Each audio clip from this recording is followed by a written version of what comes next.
Have you ever felt invisible in your own family? Not because you are quiet, but because the people you love the most have stopped listening. They hear your voice, but they do not hear your heart. They roll their eyes at your memories.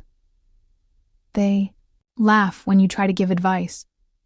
And one day, your own daughter says, "You always repeat yourself." But she does not know why you repeat things.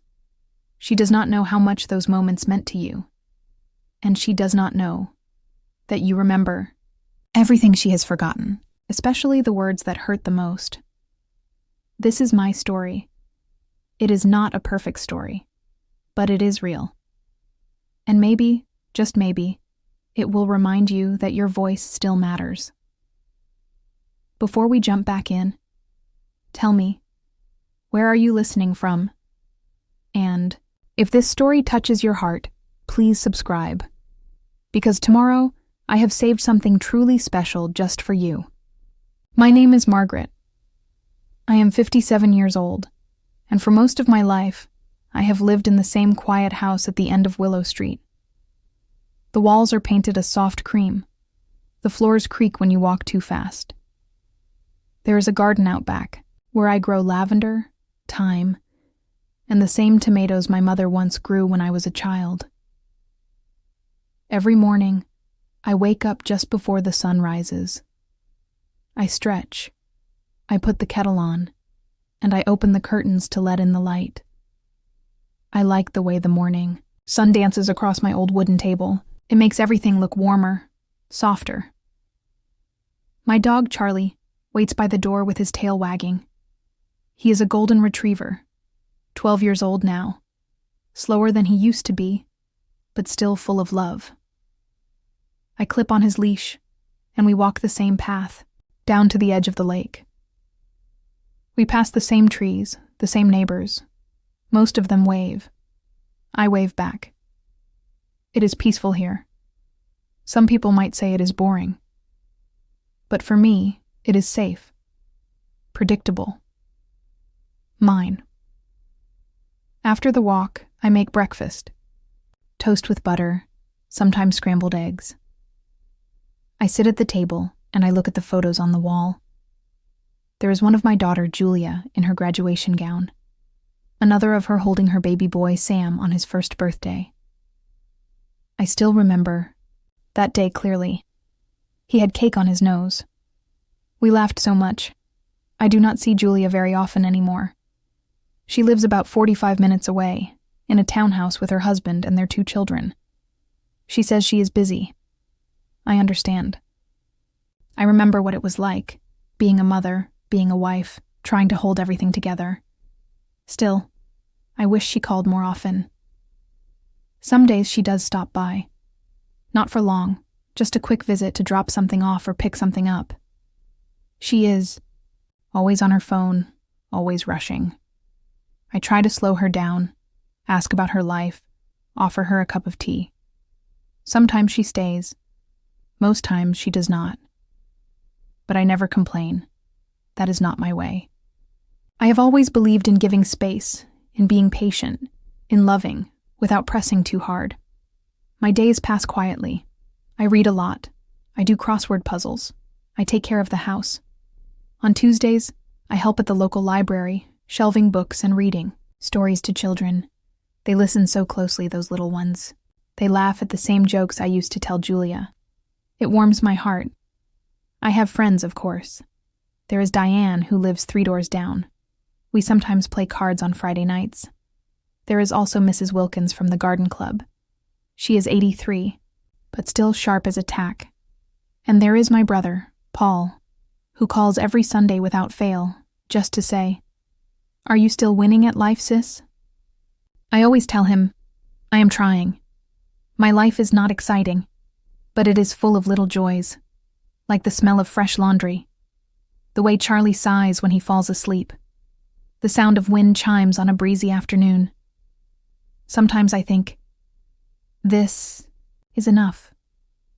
Other times, I wonder if anyone truly sees me anymore. I raised a daughter. I built a home. I kept it all together when it would have been easier to fall apart.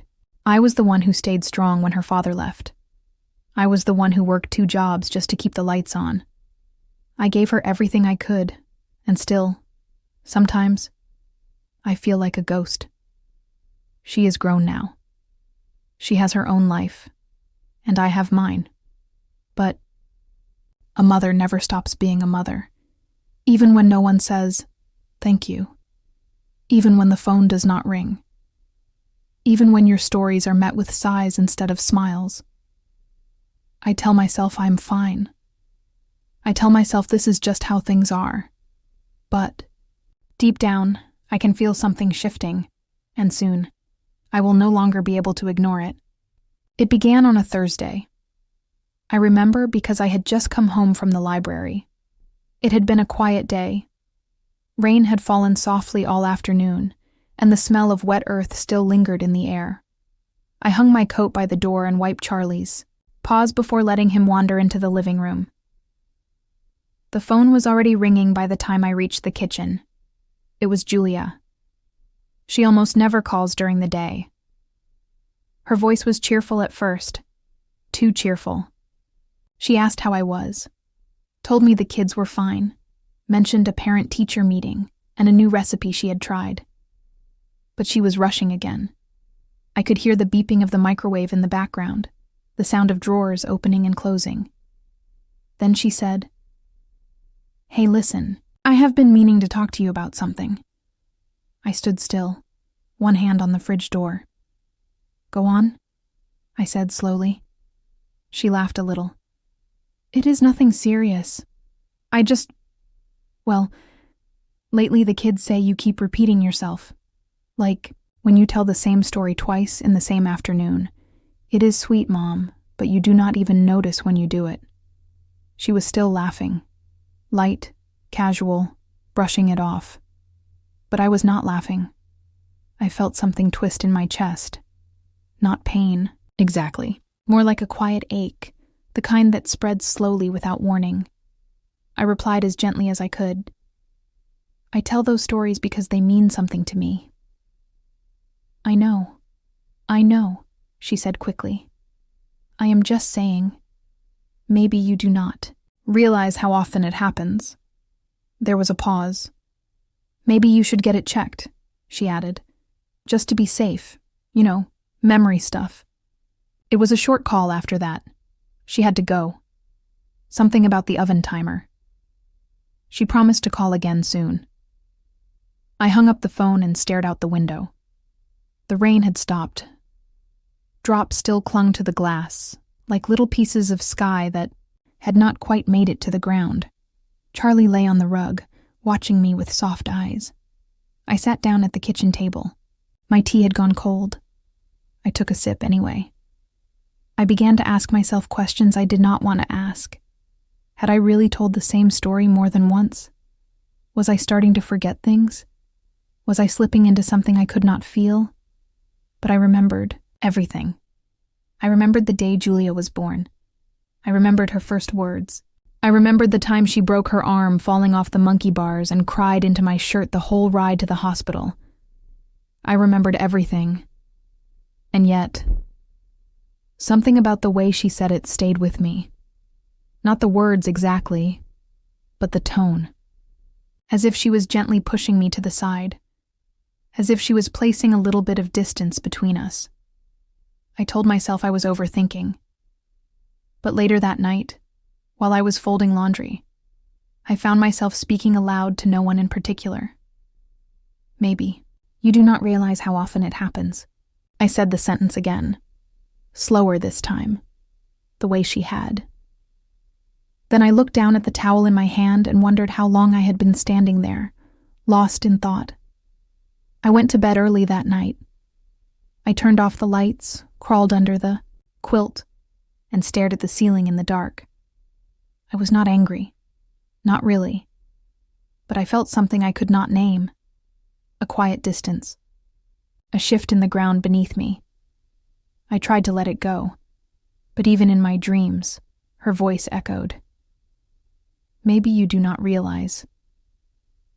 That night, the wind howled against the windows, and Charlie whined in his sleep. I turned onto my side, pulled the blanket close, and waited for the morning. But I could feel something changing. I just did not know what it was yet. The next few days felt strange, not in a loud or dramatic way, more like a quiet discomfort, like wearing a shirt that does not quite fit but you cannot figure out why. Everything looked the same. The sky, the house, the garden. But something had shifted inside me, and I could not ignore it. I kept thinking about what Julia had said. Maybe you do not realize how often it happens. Those words stayed in the corners of my mind. Like dust that will not sweep away, I began to question myself in small moments. When I walked into the pantry and forgot why I had come in, I froze. Was I losing something? Was my memory slipping? Stood there, staring at the shelves of jars and cans, feeling embarrassed, even though no one else was there. Then I remembered. I had been looking for the rice. I laughed a little, shaking my head. People forget things all the time. That was normal, wasn't it? Still, it left me feeling unsure, unsteady. At the library on Tuesday, I read a picture book to the children. A sweet little story about a turtle who lost his glasses. I knew the book well. I had read it many times before. But halfway through, I stopped. For just a second, I could not remember what came next. The children waited. Their eyes were wide, expectant. I smiled, flipped back a page, and found my place again. No one said anything, but inside, I felt shaken. I began to second-guess myself. Had that always happened? Was it a one-time thing, or was something really changing? When I got home, I called Diane. She had been my neighbor for nearly 10 years, a good friend, honest and warm. We talked about the weather, about her husband's new hobby, model trains, and then I told her what Julia had said. She was quiet for a moment. Then she said, "Margaret, I think you are fine. I have never noticed anything strange. You have always been sharp as a tack. Maybe Julia is just busy, distracted. Kids today are always rushing." Her words gave me comfort, but only for a little while. That night, I stood in the hallway, looking at the pictures on the wall again. My eyes landed on a photograph of Julia when she was 6 years old. Her hair was in pigtails, and she was holding a popsicle that had melted halfway down her arm. I remembered that summer. We had gone to the lake every Sunday. She used to sit on my lap in the car and sing along to the radio. Her favorite song was always too loud, but I let her sing anyway. I remembered every word of that time, every moment. So why was I feeling like a stranger in my own mind? I started writing lists, grocery lists, to-do lists, even lists of phone calls I needed to return. I did not want to forget anything, not even the smallest task. It made me feel more in control, at least on paper. But the confusion did not leave me. It followed me like a shadow. I would wake in the morning and feel unsure, as if the world had tilted slightly while I slept. As if I was walking through fog. 1. Morning. I opened the fridge and saw the teapot inside. I must have placed it there the night before without thinking. It was not funny. It was not strange. It was frightening. I sat down at the kitchen table, my heart heavy. I whispered to myself, "What is happening to me?" Charlie rested his head on my foot, sensing my mood. His warmth reminded me I was not alone. But even that comfort felt distant. I could not tell if the problem was real, or if someone else's words had made me believe it was. That was the part that scared me most. Because once doubt enters your heart, it spreads. Slowly. Silently. And it becomes hard to tell where truth ends and fear begins. I tried to hold on to what I knew. My name is Margaret. I live at the end of Willow Street. I was a good mother. I am a good woman. but even those truths felt a little softer than before. And in that quiet, I felt more alone than I had in a very long time. The following weekend, Julia invited me over for dinner. It was not unusual, but the timing felt careful, almost planned, as if she was trying to smooth over something before it could turn into something bigger. I stood at my closet for a long time that afternoon, staring at my clothes. I wanted to look nice. Not too formal, not too tired. Present, but not overdone. I chose a soft blue sweater and pressed a pair of gray slacks. I even put on the necklace she gave me years ago for Mother's Day. I told myself it was just dinner, just a normal evening, but my hands trembled slightly as I put on my earrings. When I arrived at her house, the twins ran to greet me. "Grandma!" they shouted in perfect unison, their arms wrapping around my waist. Their hugs were warm and full of life, and for a moment, everything felt okay. Julia was in the kitchen. She looked up when I entered and gave me a quick smile. "Hi, Mom. Come in. Dinner is almost ready." I stepped into the kitchen and looked around. The table was set. The smell of roasted chicken and rosemary filled the air. Everything looked perfect, but I still felt that strange, invisible distance between us. During dinner, we spoke about little things: school projects, weekend plans, the weather. Julia kept glancing at me when she thought I was not looking. At one point, I reached for the salt, and she gently placed her hand over mine. "Mom," she said softly, "how have you been feeling lately?" The question caught me off guard. "I have been all right," I answered slowly. "Why?" She hesitated. I saw something shift in her expression. Concern, maybe, or guilt. "I have just been thinking about what I said the other day, about the memory thing." I nodded. "I did not mean to upset you," she continued. I worry sometimes." I looked down at my plate. "Do you really think there is something wrong with me?" I asked. "No," she said quickly. "No, not wrong. Just maybe worth checking, just to be sure." There was silence for a moment. The twins were busy with their food. The clinking of forks against plates filled the space between us. "I know. It came out wrong," she added. "I was not trying to hurt you." I believed her. At least, I wanted to. She looked at me with the same eyes that once cried for me in the middle of the night, the same eyes that had searched for comfort when she scraped her knee or had a bad dream. I wanted to trust her. I wanted to believe that she still saw me as strong, as whole. After dinner, I helped her wash the dishes. She stood beside me at the sink, drying each plate as I handed it to her. "It means a lot that you came," she said. "I always come when you ask," I replied. She gave me a small smile. "I know." We stood there in silence for a while. Just the two of us, like old times. I could almost pretend nothing had changed. But deep inside, something still ached. Not because I did not love her, but because I did. And love, when it is questioned, leaves behind a very particular kind of pain. Later that night, back at home, I sat in my favorite chair with a blanket across my lap. I played soft music and let the quiet wrap around me. I thought about trust. It is not something that appears all at once. It is built, piece by piece, like a puzzle. And when one piece is missing, the whole picture feels incomplete. Julia had given me many reasons to trust her over the years. But now, a small seed of doubt had been planted.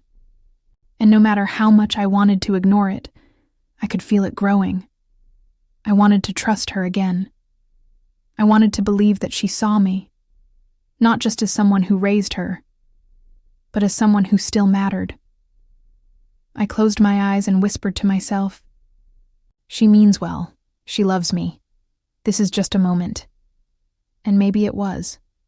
But still, I could not help wondering, What if this moment was the start of something much larger? The following morning, I met my friend Claire for coffee. Claire had been my friend for over 20 years. We met through work back when I was still managing regional events for a local nonprofit.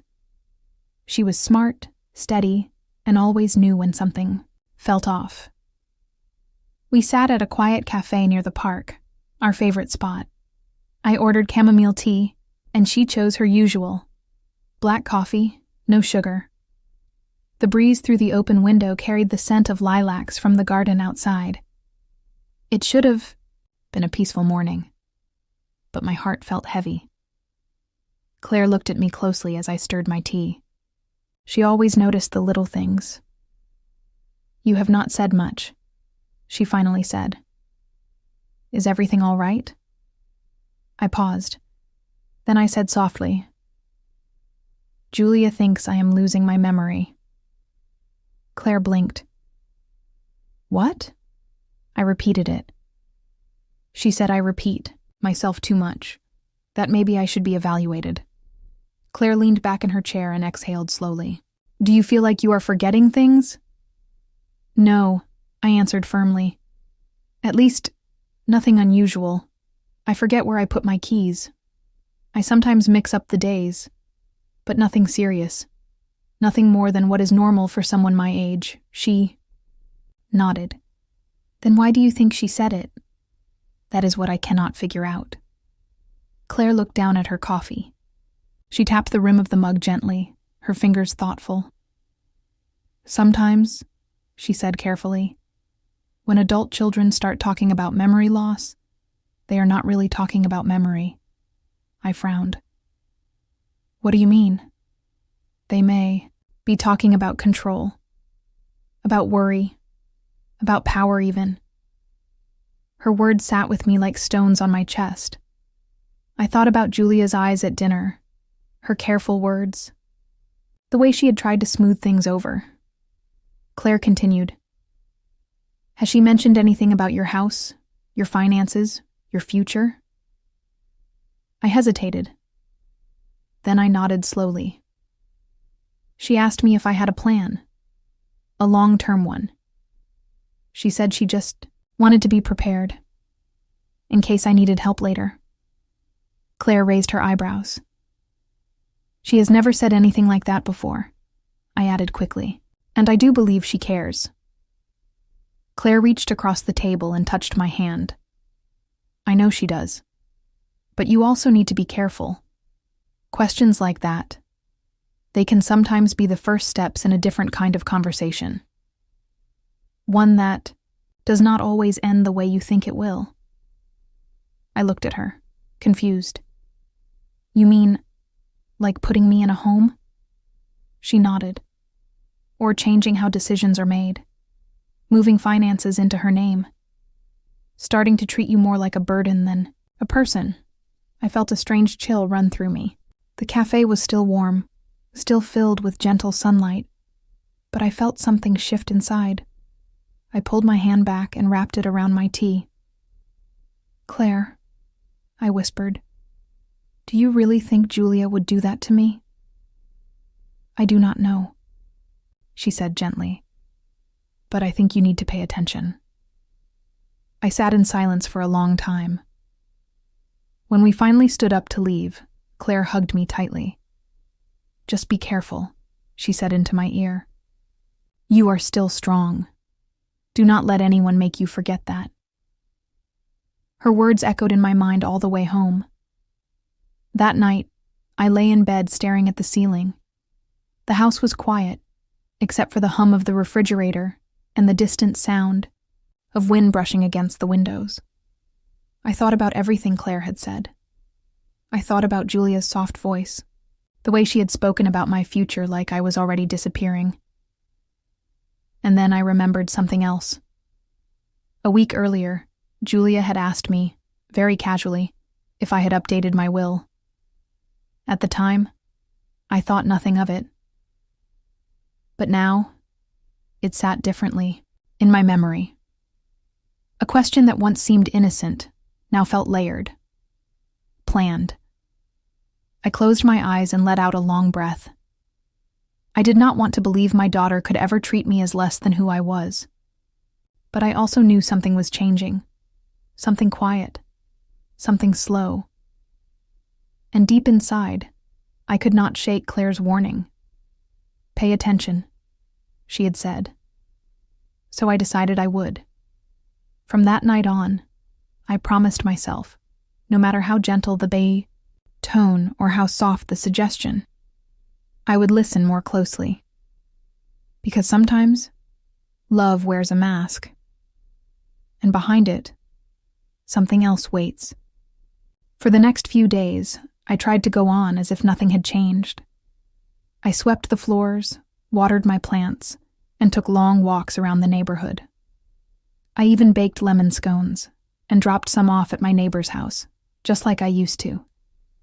Told myself I was overthinking everything. I told myself Julia was just being protective, perhaps even loving in her own strange way. After all, children worry. That is what I kept hearing from my friends. "At least she cares," someone had said once. Some children never call at all. So I held on to that. I held on to the idea that I was lucky, that Julia's questions came from love, not something else. But even as I tried to ignore it, I could feel it following me, like a shadow, like a whisper behind every ordinary moment. I found myself looking over old bank documents, reading letters she had sent me years ago, searching for something, anything, that would tell me I was wrong to worry. I even called my sister Marianne, just to talk about something else. We spoke about her garden, her new chair cushions, and how her cat had gotten stuck behind the dryer. I laughed. I told her about my lemon scones. But I did not tell her about Julia. Not yet, because saying it out loud would make it real, and I was not ready for real. A few days later, Julia came by with groceries. She had that same smile, the one that looked painted on, not quite reaching her eyes. "I thought you might be low on milk," she said as she walked into the kitchen. "And I picked up your favorite cereal." She moved so confidently around my house, as if it belonged to her. I told her thank you. I tried to sound cheerful. I tried to make the words feel full, not forced. She made us tea. We sat at the kitchen table, just like we always used to. But something was different. She was watching me too closely, asking too many small questions. "Did you take your vitamins today? Did you remember to call the plumber about the sink?" They were innocent enough, caring even, but they also felt like a test. I looked at her hands as she wrapped them around the mug. She wore the gold bracelet I had given her for her graduation. I remembered how proud I had been that day, how I cried when she walked across the stage. She had so much promise, so much light, and I had believed, truly believed, that we would always be close. Now, as I looked across the table at her, I realized how far apart we had grown. "I was thinking," she said, setting her cup down carefully. "Maybe we should talk about the future. You know, plans, long-term things." There it was again, that word, plans. I smiled, but it was thin. "I think about the future every day," I said quietly, "but right now, I am doing just fine." She looked unconvinced. "I know you are. But what if something happened? Do you have everything in place?" I stood and began clearing the dishes just to avoid her eyes. "I have managed for quite a long time," I said, not unkindly. "I know," she replied, softer now. "I am not saying you cannot. I just think it would be easier if I helped manage a few things." I wanted to scream. I wanted to throw the mug at the wall and shout, "I am not broken, I am not weak. I am still your mother." But instead, I said nothing. I washed the cups, one by one, under the warm stream of water. She stood and kissed my cheek before she left. Just think about it, okay? I nodded, and when she was gone, I stood there for a long time. The sink full of bubbles. The silence wrapping around me. I wanted to believe the best. I truly did. But ignoring the truth does not make it disappear. I dried my hands and walked to the hallway mirror. I looked at myself. Really looked. There were lines around my eyes. My hair was thinner than before. But the woman staring back at me was still strong, still whole, still watching. I told myself once more, everything is fine. But this time, the words felt hollow, and deep inside, I knew. I was only pretending not to see the storm coming. It was a Saturday afternoon when I truly saw it. Julia and I were sitting in the living room.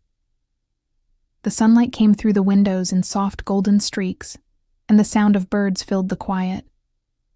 I was crocheting a scarf for my neighbor's new grandchild, and Julia was scrolling through her phone. I looked up to say something about the pattern, just a small comment about the yarn. But when I looked at her, she was already watching me. Not softly, not kindly. Watching.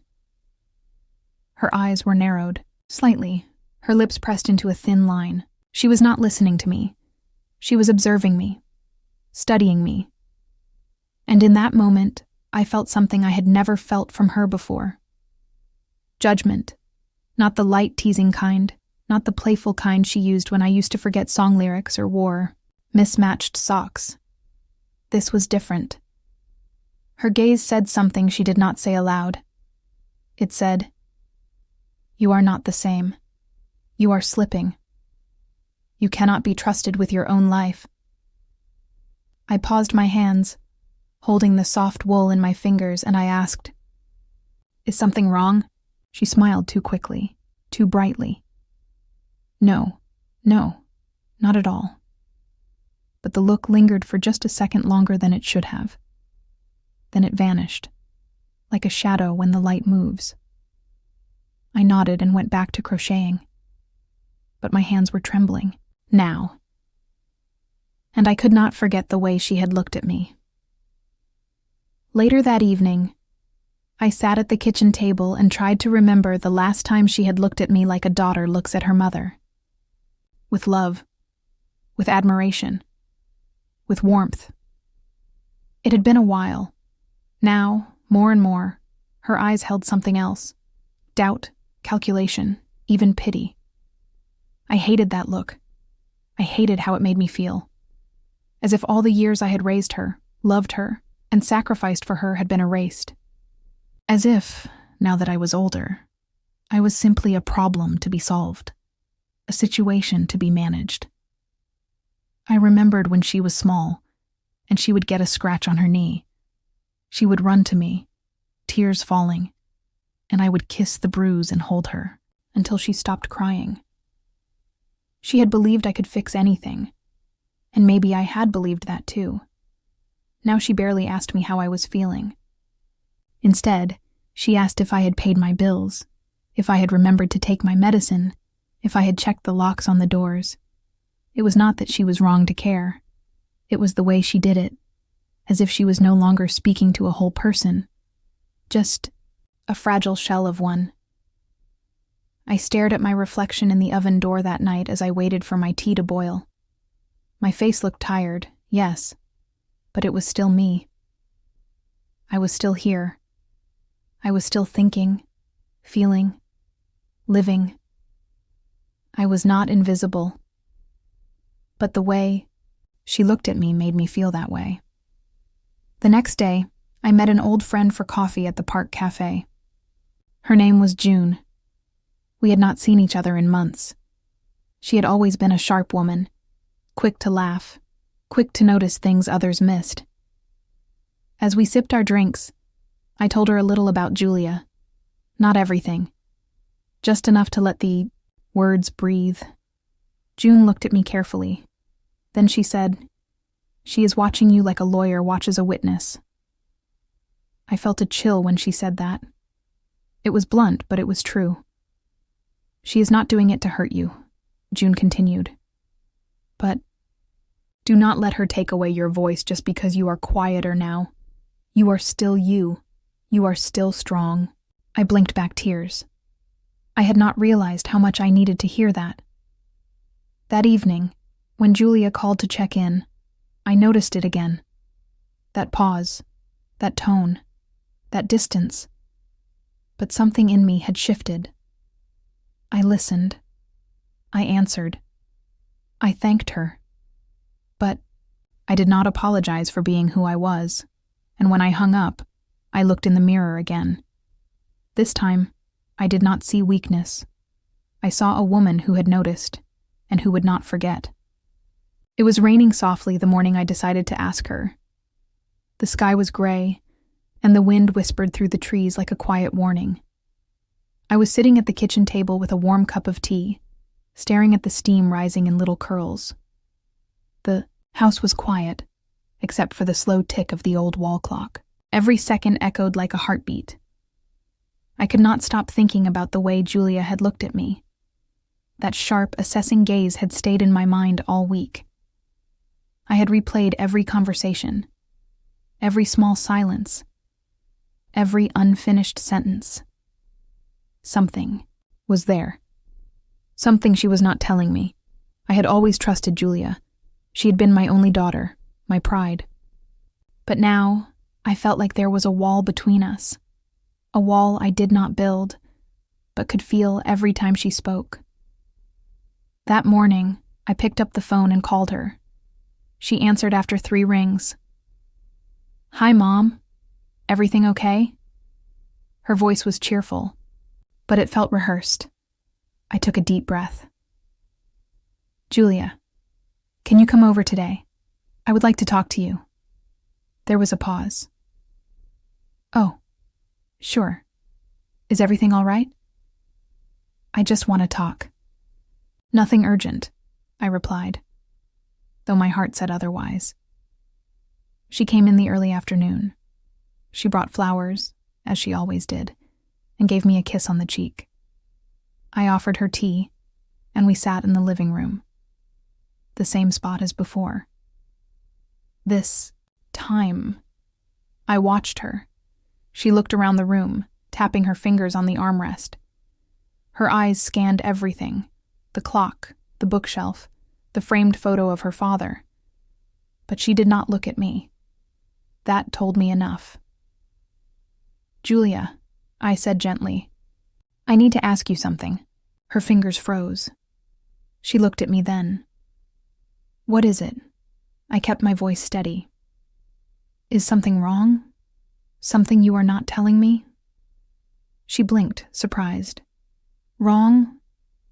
No, of course not. Why would you think that?"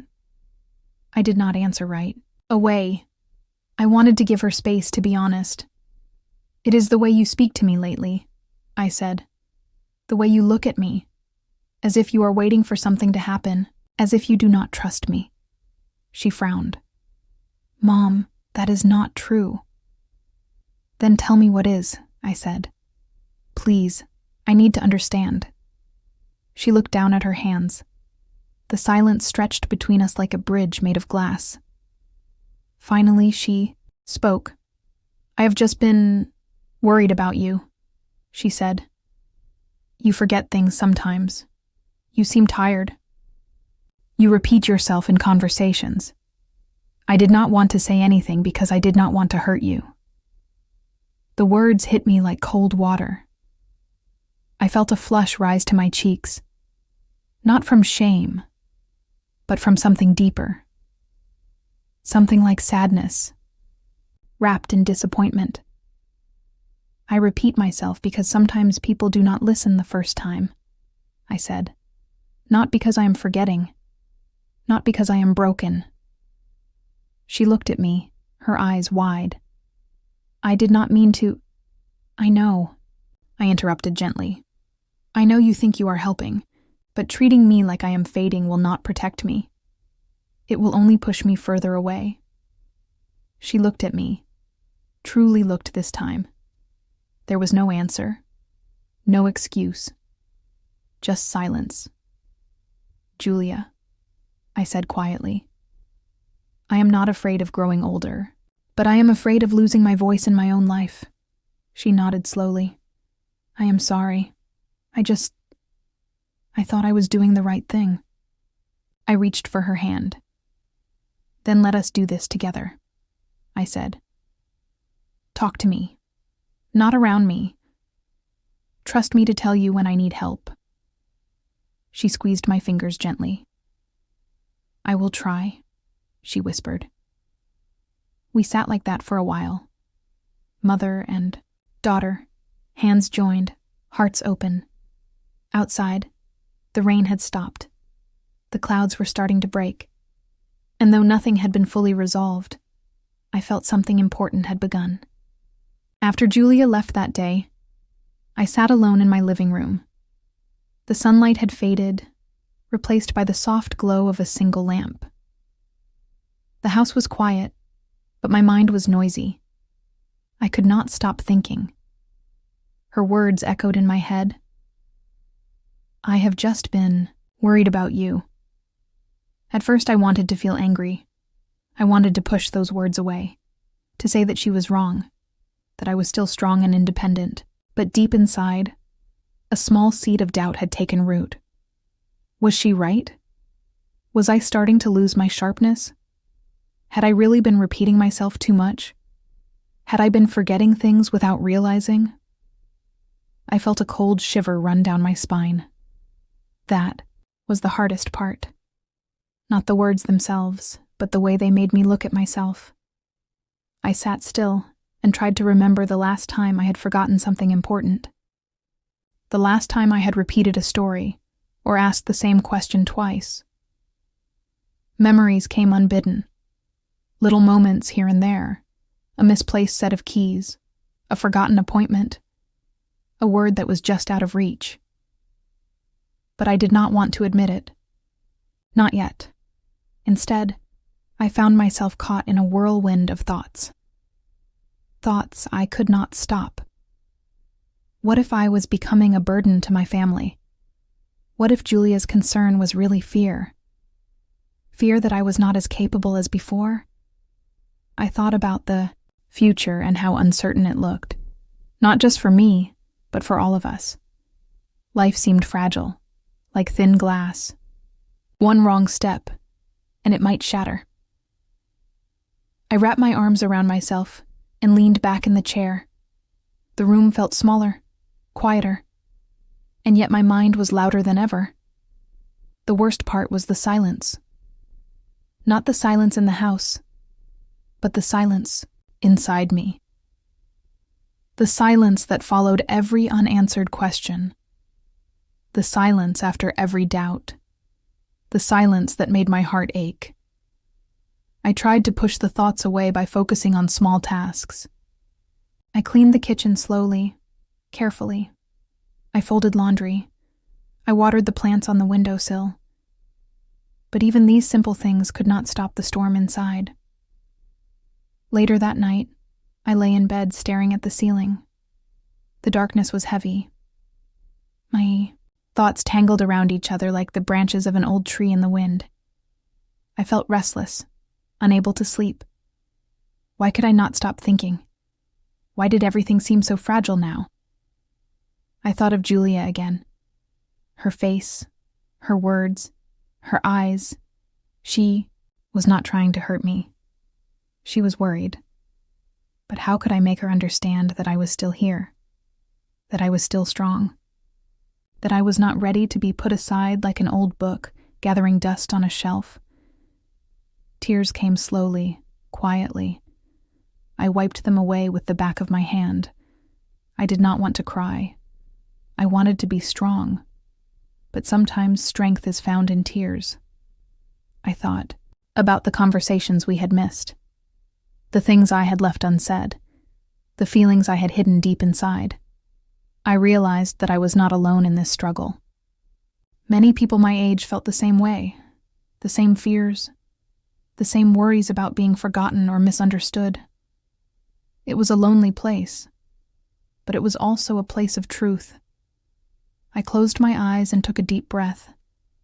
I promised myself to face these thoughts, no matter how uncomfortable they were, to listen to Julia, even when it was hard, to ask for help, even when it felt strange, and to keep fighting for my place in this world. The night passed slowly. Morning light came through the curtains, soft and warm. With it came a new sense of calm, a small hope. I was not lost yet. I could still find my way. The days that followed were filled with silence. Not the kind of silence that brings peace, but the heavy silence of an unspoken pain. It settled over me like a thick fog, making everything feel distant and muted. I found myself sitting by the window most afternoons, watching the rain fall softly against the glass. The drops traced slow paths down the pane, blurring the world outside into a watercolor of gray and green. It was as if the rain was washing away the noise of my thoughts, but also reminding me of the sadness I could not escape. Julia had not called since our last conversation. I wanted to reach out, but I was afraid. Afraid of what I might hear. Afraid of pushing her away further. So I stayed quiet. The quiet pain inside me grew, gentle but persistent. It was the kind of pain that does not scream or shout. It waits. It lingers in the spaces between words and actions. At night, I lay awake in the dark, feeling the ache in my chest. I thought about the moments that had slipped away, the laughter we had lost, the warmth that had faded from our relationship. I remembered how close we once were, and how far we had drifted. The house felt emptier than before. The walls seemed to hold echoes of the past, memories that I could not quite touch anymore. I missed the sound of Julia's voice in the kitchen, the way she would laugh at my jokes, even when they were not funny. But now, there was only silence. One evening, I decided to take the dog for a walk. The air was cool and fresh after the rain. The earth smelled rich and alive. As I walked through the quiet streets, I tried to find comfort in the simple rhythm of my steps. The dog trotted happily beside me, unaware of the sadness I carried. His tail wagged like a small flag of hope. I thought about the pain I was feeling, how it was teaching me something important, even if I did not understand it yet. Pain was a signal, a sign that something needed to change. I remembered a phrase I had heard once. It is okay to feel broken, as long as you keep moving forward. I whispered those words to myself like a prayer. When I returned home, I made a cup of tea and sat down with a notebook. I wanted to write, to give voice to the quiet pain inside me. I wrote about the moments of doubt, the feelings of loneliness, and the hope that still flickered somewhere deep in my heart. Writing felt like a small release, a way to let the pain out without fear. As the days passed, I began to notice small changes. The pain did not disappear, but it softened. It became a companion instead of a prisoner. I started to speak more honestly with myself, to accept that it was okay to feel hurt, to acknowledge that some wounds take time to heal. One morning, I found myself smiling at a memory of Julia. It was a small smile, but real. It surprised me. I realized that even in the quiet pain, there was room for love, for forgiveness, for a new beginning. The journey ahead was still uncertain. The path was not clear, but I knew one thing for sure. I was not giving up. I would keep walking, one step at a time, and maybe someday soon, the silence would be filled with laughter again. The quiet pain had settled into my bones like a shadow I could not shake. Days passed slowly, each one a delicate balance between hope and despair. I knew I needed answers, but I was afraid of what those answers might be. Julia's absence in my daily life was a loud silence. It screamed in my ears every time I sat alone. I could not keep pretending that everything was fine. I needed to know the truth, I needed to understand why our relationship had changed so deeply. One morning, after waking with a heavy heart, I made a decision. I could not live with this uncertainty anymore. I picked up the phone and dialed her number. My hand trembled slightly as I waited for her to answer. "Hello?" Her voice was quiet, almost hesitant. "Julia, it is me," I said softly. "We need to talk. I cannot keep carrying this pain without knowing why." There was a long pause. Then, she sighed. "I know, Mom. I have been avoiding it, but you are right. We need to talk." We agreed to meet at a small cafe in town later that afternoon. The hours before our meeting stretched out like an endless road. I tried to keep busy, but my thoughts kept returning to the same place. What would she say? Would she be angry? Would she blame me? When I arrived at the cafe, Julia was already there, sitting by the window. Her eyes looked tired, but there was a softness I had not seen in weeks. We greeted each other with a careful hug, the kind that held more questions than comfort. We ordered tea and sat down. For a moment, neither of us spoke. The silence was thick, filled with all the things left unsaid. Finally, I took a deep breath and said, "Julia, I do not want to lose you, but I feel like something is wrong. You said I repeat myself, and that hurt more than you can imagine." "Why do you say that? What are you really feeling?" She looked down at her cup, then back at me. "Mom, I did not mean to hurt you. I was frustrated. It felt like you were not listening to me, like you were stuck in the past and not moving forward." Her words stung. They were honest but painful. I wanted to argue, to tell her that I was still here, that I was still strong. But instead, I listened. "I am sorry if I made you feel that way," I said quietly, "but I am not sure how to change. I do not want to forget who I am or where I come from." Julia nodded slowly. "I understand, but sometimes I worry about you. I see you struggling and it scares me. I want to help, but I do not know how." Tears welled up in my eyes. I reached across the table and took her hand. "Thank you for telling me the truth. That means more than you know." We talked for hours. About fears, about hopes, about the past and the future. It was not an easy conversation. There were moments of silence, moments of anger, and moments of deep sadness. But there were also moments of connection and understanding. For the first time in a long while, I felt a small bridge forming between us. It was fragile but real. As we left the cafe, Julia hugged me tightly. "We will figure this out, Mom. Together." I smiled through my tears. "Yes, together." That night, I lay in bed feeling lighter. The pain had not disappeared, but I had taken the first step toward healing. I had asked for the answers I needed, and Julia had given them with honesty and love. I knew the road ahead would be long and difficult. There would be more challenges and more tears, but I was ready to face them. Because sometimes, the hardest questions bring the greatest answers. And sometimes, the quiet pain is the beginning of a new hope. The days after my conversation with Julia felt different. The heavy weight I had carried for so long began to shift. It was as if a fog was lifting, revealing parts of the truth I had not seen before. I finally understood things that had been hidden, not by intention, but by silence and distance. I spent many quiet hours reflecting on our talk. Julia's words stayed with me. She did not want to hurt me. She was afraid and frustrated. She saw me trapped in the past, while she was trying to live in the present and build a future. It was a painful realization, but it was also a gift. I realized that our pain was not caused by hatred or anger.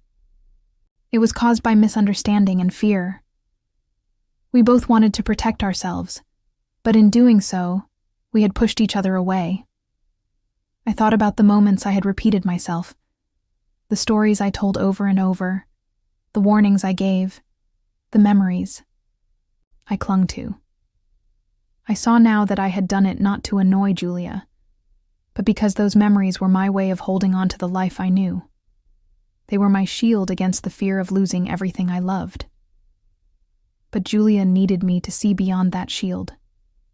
She needed me to be present with her, to listen to her hopes and struggles without judgment.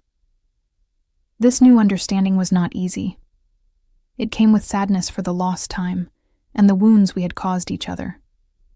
But it also brought hope, a hope that we could rebuild our relationship on a stronger foundation. I reached out to a friend who was a counselor. I wanted to learn how to communicate better with Julia, how to listen without fear, how to share without blaming.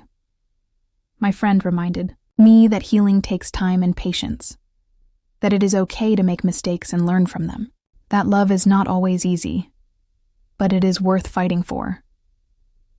With this advice in my heart, I called Julia again. This time, our conversation was lighter.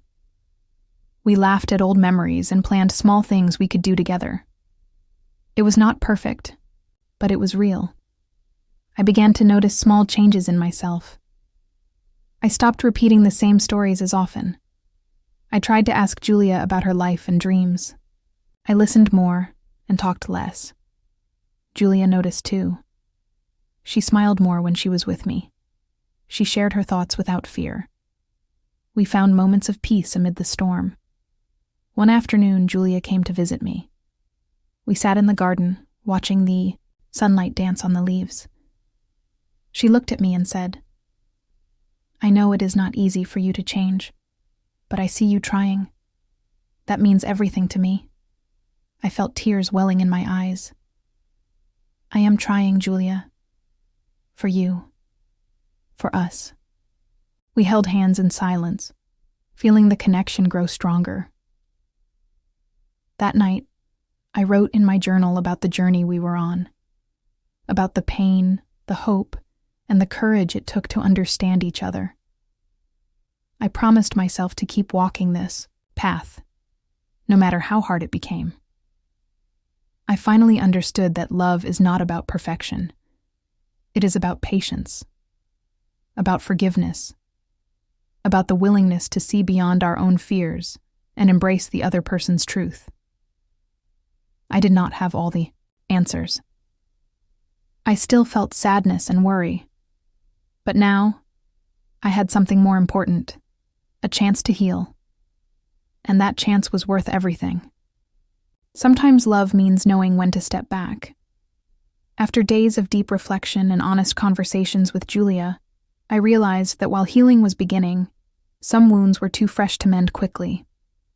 I knew I needed space, not to give up, but to protect myself and gather strength. Walking away was not an easy choice. It felt like closing a door on a part of my life I cherished deeply. But I also understood that staying in a place of pain and confusion would do more harm than good. Sometimes stepping back is an act of courage, not defeat. I told Julia gently, "I think I need some time alone, not because I want to leave you, but because I need to find myself again."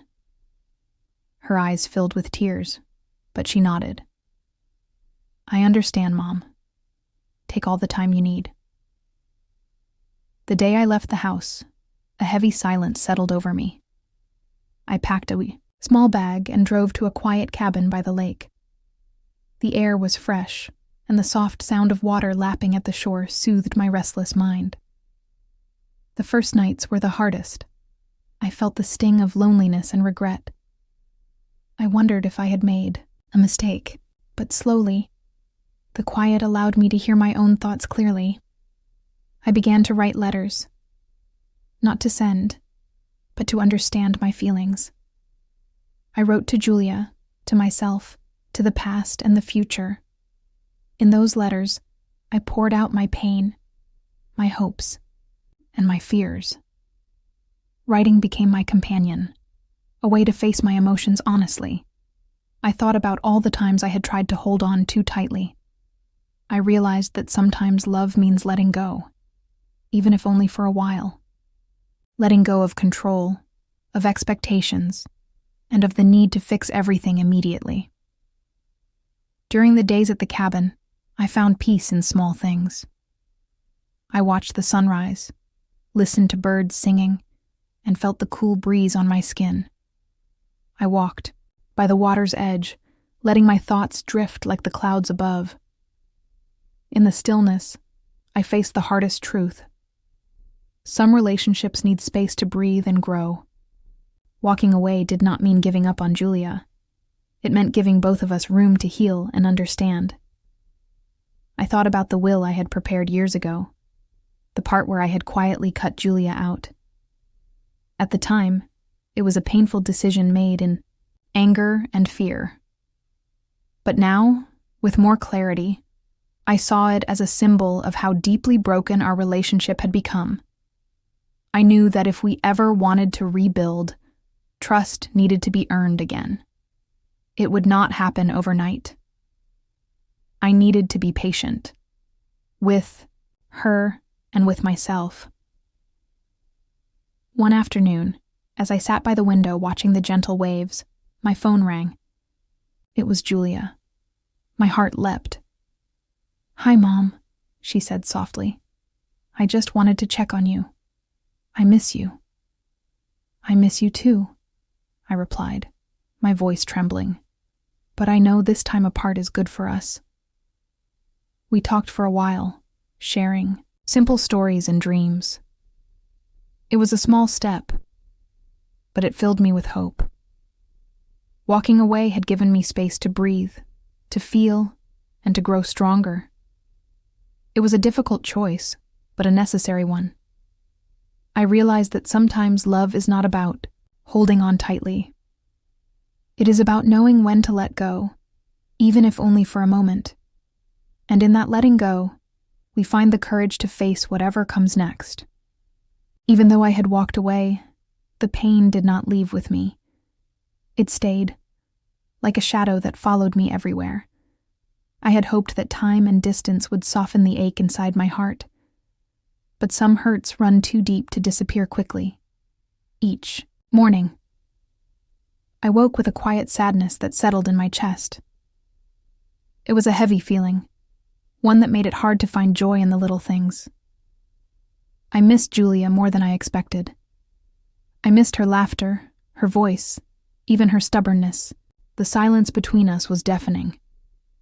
I told myself that this pain was part of the healing process, that it meant I cared deeply, and that the wounds were real. But sometimes, it felt like I was carrying a weight too heavy to bear. In the evenings, I would sit by the window and watch the world outside. The sun would set, painting the sky with colors that were beautiful, but somehow distant. I thought about the moments we lost, the words left unsaid, and the love that was tangled in confusion. The pain reminded me of how fragile relationships can be, how trust, once broken, takes time to rebuild. It made me understand that healing is not a straight path. There are days when the heart feels lighter, and days when it feels broken again. I found myself thinking about the will, the one I had prepared years ago, the one where I had cut Julia out. That decision had been made in anger and hurt, but now it felt like a wound that would not heal. I wondered if I should change it, but the pain was still too raw to face those decisions. Sometimes I caught myself imagining what life would be, like if things had been different. If Julia and I had understood each other sooner, if I had listened more and judged less. These thoughts were bittersweet. They brought both comfort and sadness. I reached out to my counselor more often during this time. We talked about the pain and how to live with it without letting it consume me. She reminded me that pain is a sign of love. It means something mattered deeply, but it also means that healing is possible, even if it takes time. Slowly, I began to see small moments of peace amid the pain.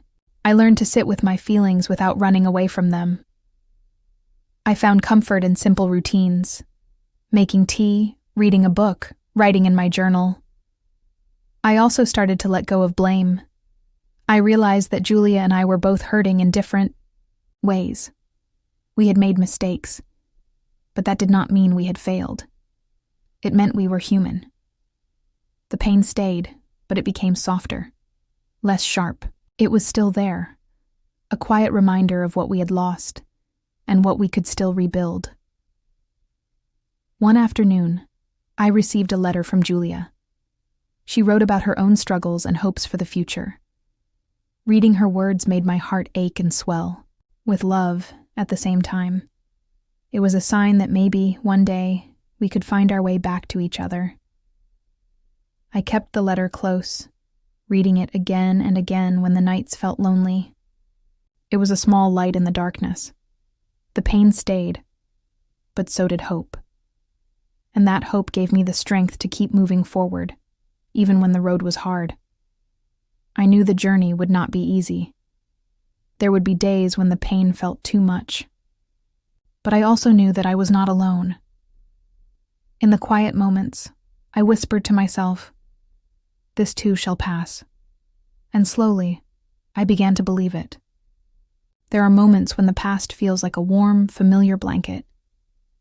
I find myself reaching back to those times when everything seemed simpler, happier, when Julia was a little girl, and our house was filled with laughter. Those memories come to me like soft sunlight, comforting yet distant. I miss the past. I miss the way things used to be before the distance grew between us, before the arguments and misunderstandings, before I made choices that changed everything. Sometimes, I close my eyes and imagine those days again. I remember Julia's small hands in mine as we walked to the park, her bright smile when she learned to ride her bike, the way she called me Mom, with pure trust in her voice. Those days felt endless and full of hope. Now those memories feel like a treasure chest locked away. I carry them with me, but I cannot open it as often as I want. The past reminds me of what we had and what we lost. It is bittersweet.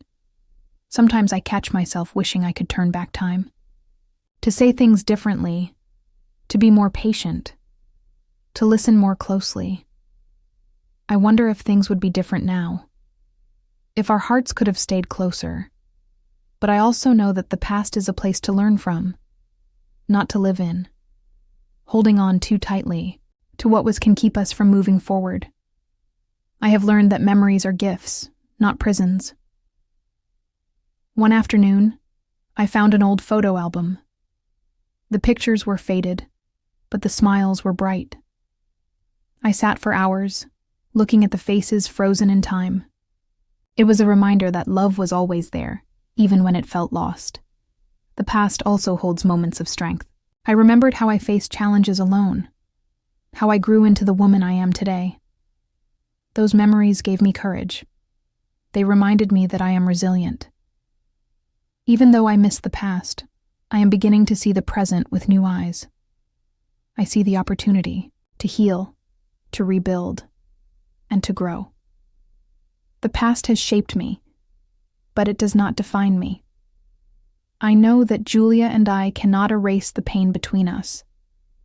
But maybe, with time, we can create new memories. Memories that are stronger because they come from understanding and forgiveness. I think about the future sometimes, not as a distant dream, but as a place where hope lives, where we might find each other again, with open hearts and renewed trust. Missing the past is a part of my journey. It is a sign that I cared deeply and that love has left its mark. But I am learning to carry those memories gently without letting them weigh me down. I have started to write letters to my past self. I tell her that it is okay to feel sadness, but also to find joy in what is yet to come. I remind myself that every day is a chance to begin again. Some days the longing for the past feels strong, But on those days, I also remember how far I have come, how I have grown from pain to strength, from doubt to hope. I know that healing is not about forgetting. It is about embracing all parts of the journey, the good and the bad, the past, the present, and the future. I am learning to live with the memory of what was, while opening my heart to what can be, and that, I believe, is a kind of peace. There is something powerful about sharing pain with another person. For weeks, I kept my feelings bottled up inside. I thought I had to be strong on my own. But one afternoon, I realized that I needed to reach out. My friend Linda has always been there for me. We have known each other since college. She is the kind of person who listens without judgment and offers comfort without rushing to fix things. I decided to call her.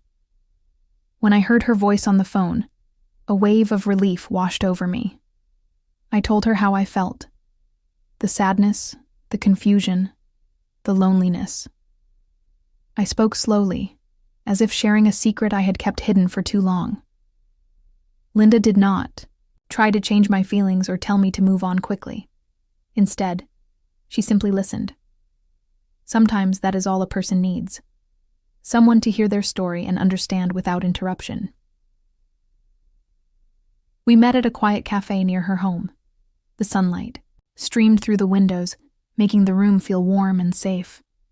We sat across from each other, sipping tea. I felt comforted by her presence. I talked about Julia, about the pain that stayed even after I walked away. Linda nodded with kindness. She shared her own experiences of loss and healing. Hearing her stories made me feel less alone. She reminded me that healing takes time, and that it is okay to feel all the emotions that come with it. Tears, anger, hope, and fear. They are all part of the process. Linda asked gentle questions that helped me explore my feelings more deeply. She did not push but encouraged me to be honest with myself. I realized how much I had been avoiding the truth about my pain. For the first time in weeks, I felt a small shift inside. The heavy sadness began to lighten. Talking to Linda made me see that I was not weak for feeling hurt. I was human. We spoke about forgiveness, not just for Julia, but for myself as well. Linda said that forgiving does not mean forgetting or excusing what happened. It means releasing the hold that pain has on me. Her words gave me hope. Maybe I could learn to forgive, slowly and gently, without pressure. Maybe I could find peace someday. Our conversation lasted for hours. We laughed, we cried, and we sat in silence when words were not needed. That afternoon was a turning point for me. I left the cafe feeling lighter, as if a burden had been lifted. Linda had helped me see that I did not have to face this journey alone. Friendship is a powerful healer.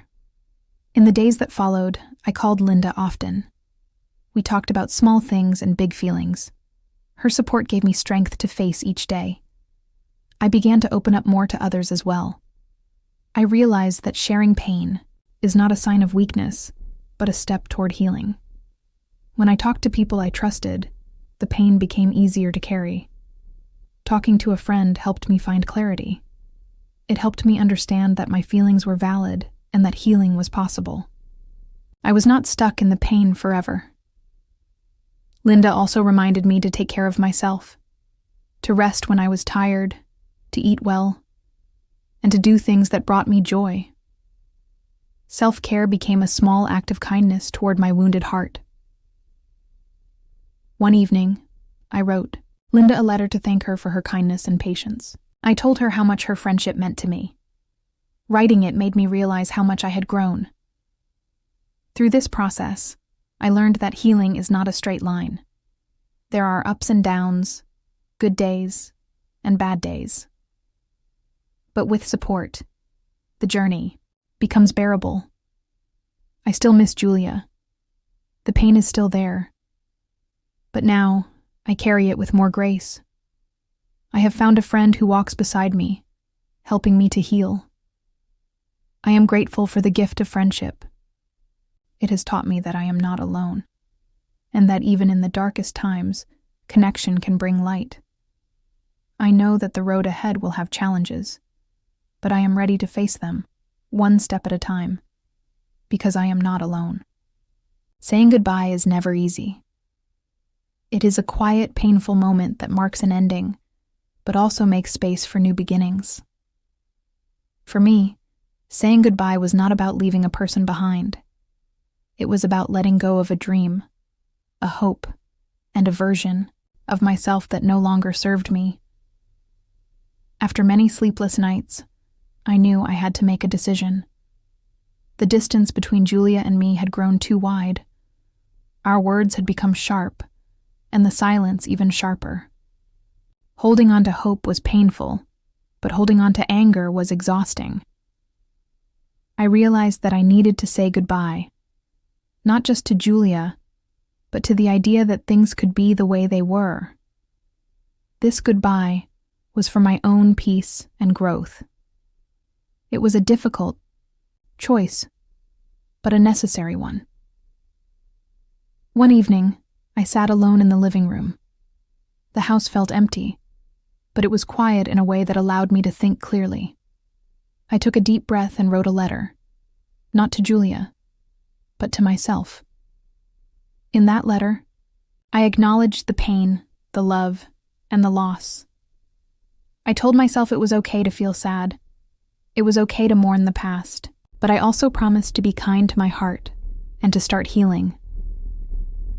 Saying goodbye does not mean forgetting. It means accepting reality. I accepted that Julia and I might never fully heal our relationship. I accepted that some dreams would remain, dreams, but I also accepted that I could still find happiness and strength within myself. The next day, I called Julia. Our conversation was short and careful. We spoke honestly about the distance between us. I told her I needed space to heal. I told her I loved her, but I needed to say goodbye to the pain that kept us apart. Julia did not respond with anger or tears. Instead, she listened quietly. I think she understood. Maybe she felt the same sadness and relief that I did. After that call, I felt a strange mix of emotions.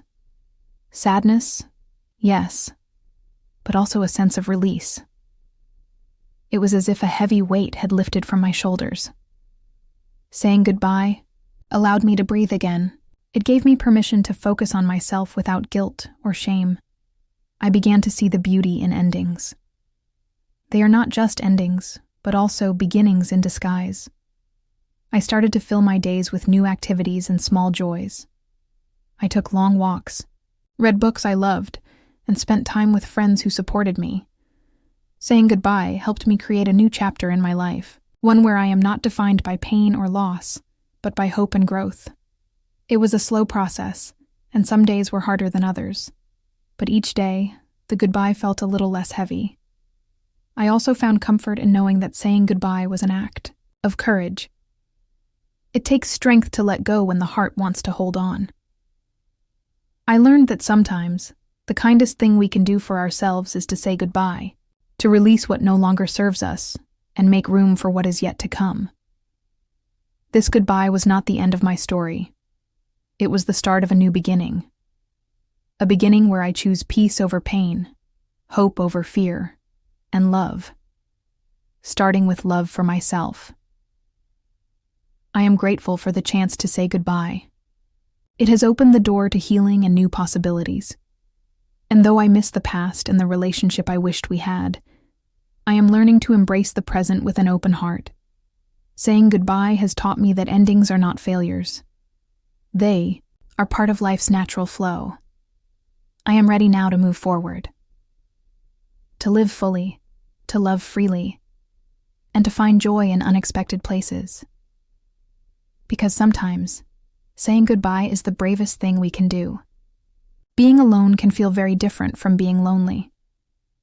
When I say, I am alone now, I mean that I am physically and emotionally by myself. But I do not feel lonely in the way I once feared. Instead, I have found a new kind of quiet strength. In my solitude. After I said goodbye to Julia, the house seemed emptier than before. The echoes of our conversations and the memories of our time together lingered in every room. At first, the silence felt heavy, almost unbearable. I missed the sound of her laughter and the way she used to call my name. The absence of those small moments created a space that was difficult to fill. I thought I would feel lost without her. But, slowly, I began to understand that being alone does not have to mean being empty inside. It can mean having time to reconnect with myself, to hear my own thoughts without distraction. In the mornings, I wake up and listen to the quiet. Instead of reaching for my phone or rushing to fill the day, I sit by the window with a cup of tea. I watch the sunlight touch the trees outside and breathe deeply. These moments are peaceful. They remind me that I am still here, still whole, even without the presence of others. It is a new beginning, one that feels fragile but hopeful. Being alone has given me time to reflect on who I am beyond my roles as a mother, a friend, and a woman in conflict. I have rediscovered parts of myself that I had forgotten. I enjoy reading books that inspire me and writing in my journal. Sometimes, I write letters that I will never send, expressing feelings I cannot say aloud. This has become a form of therapy. Also started to take care of my health in ways I had neglected. I walk every day, slowly and mindfully. I prepare meals that nourish me. I sleep without the weight of worry pressing on my chest. At times, the silence can feel lonely. Those are the moments when memories come rushing back, when the pain of loss feels sharp. But I remind myself that these feelings are natural. They will pass, like the clouds moving across the sky. I reach out to friends when I need to talk. Their voices bring comfort and connection. But I have learned to enjoy my own company too. This solitude has taught me patience. Healing is not a race. It is a slow, gentle process that cannot be rushed or forced. I have come to see that being alone is a gift, an opportunity to grow in ways I never imagined. It is a chance to listen to my heart and to understand what I truly want from life. Sometimes, I sit quietly and smile at the progress I have made. It is not always visible to others, but it is real and meaningful to me. I know that being alone now is not forever. One day I will share my life with others again. But for now, this time is mine. I am learning to love myself in ways I never did before. I am learning that my worth does not depend on the approval or presence of others. This journey has been difficult, but it has also been full of unexpected gifts.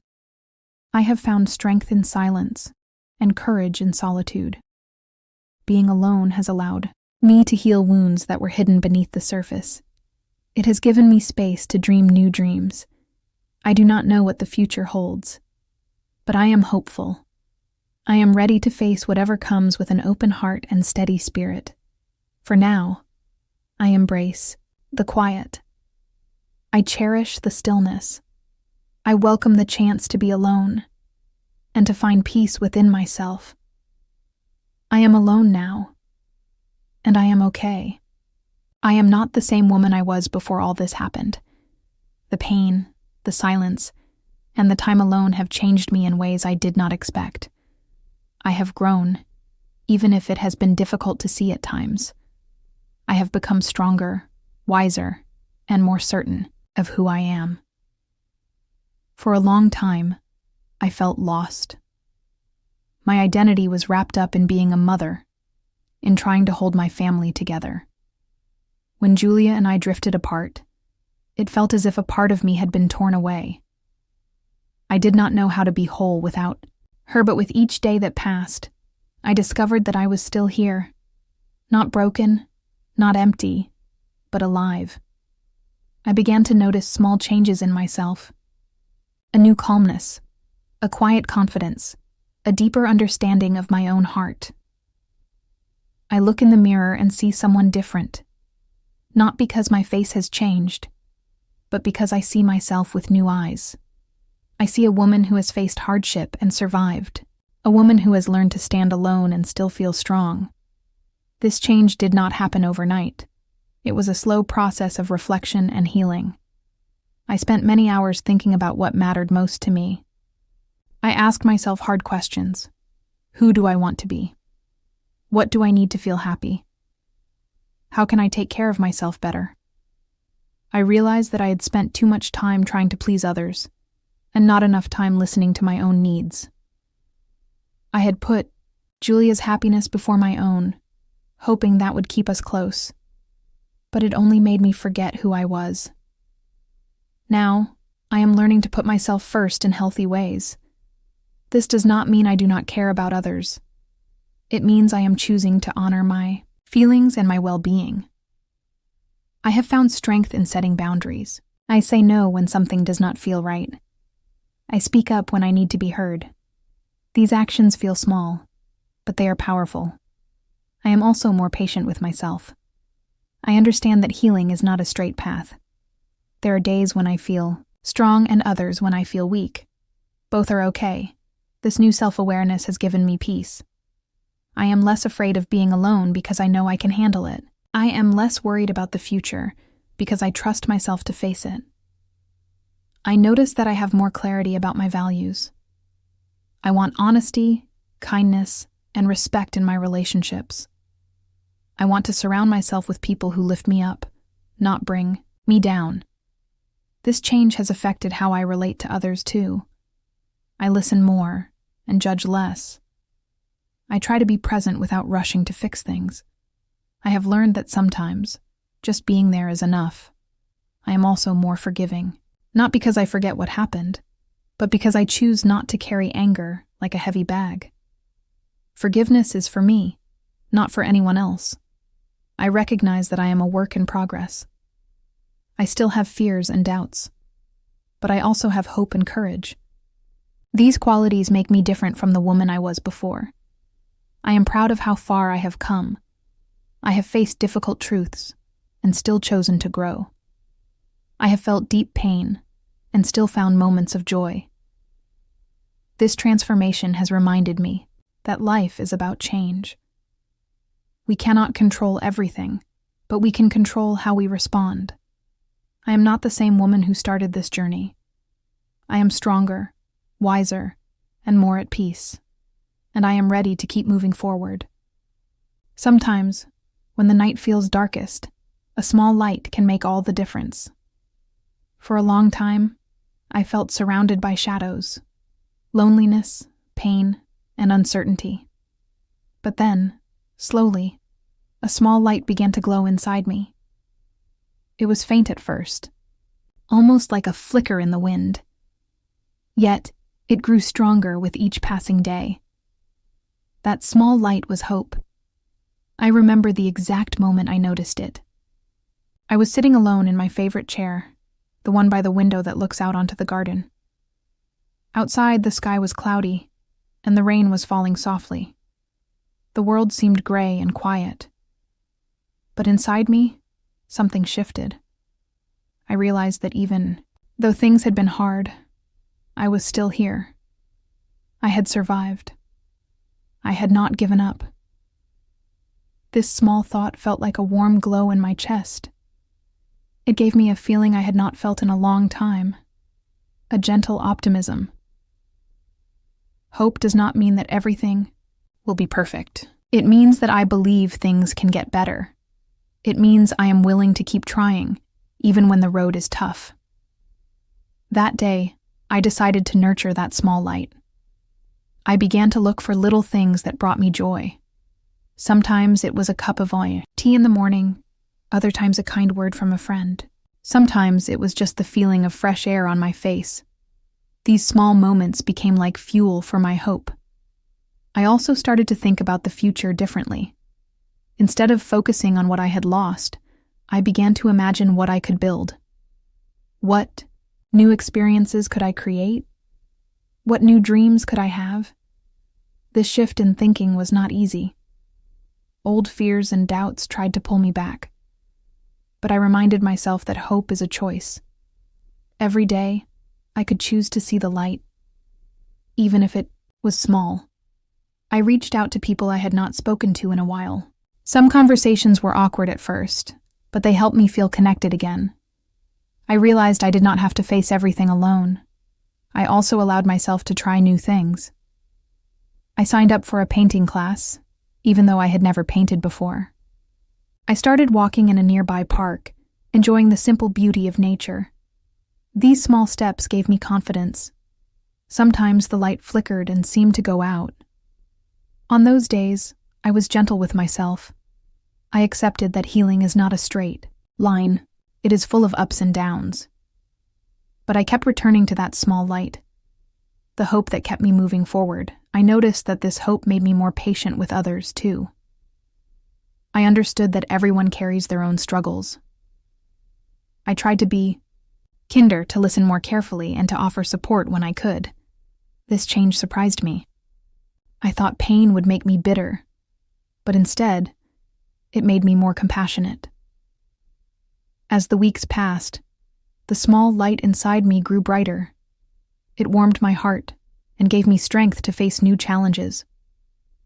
One evening, I stood by the window again, watching the stars appear in the clear sky. I felt a deep sense of peace. I knew the journey was not over. There would still be difficult days ahead. But I also knew I was not alone. I had hope. That small light had become a guiding star.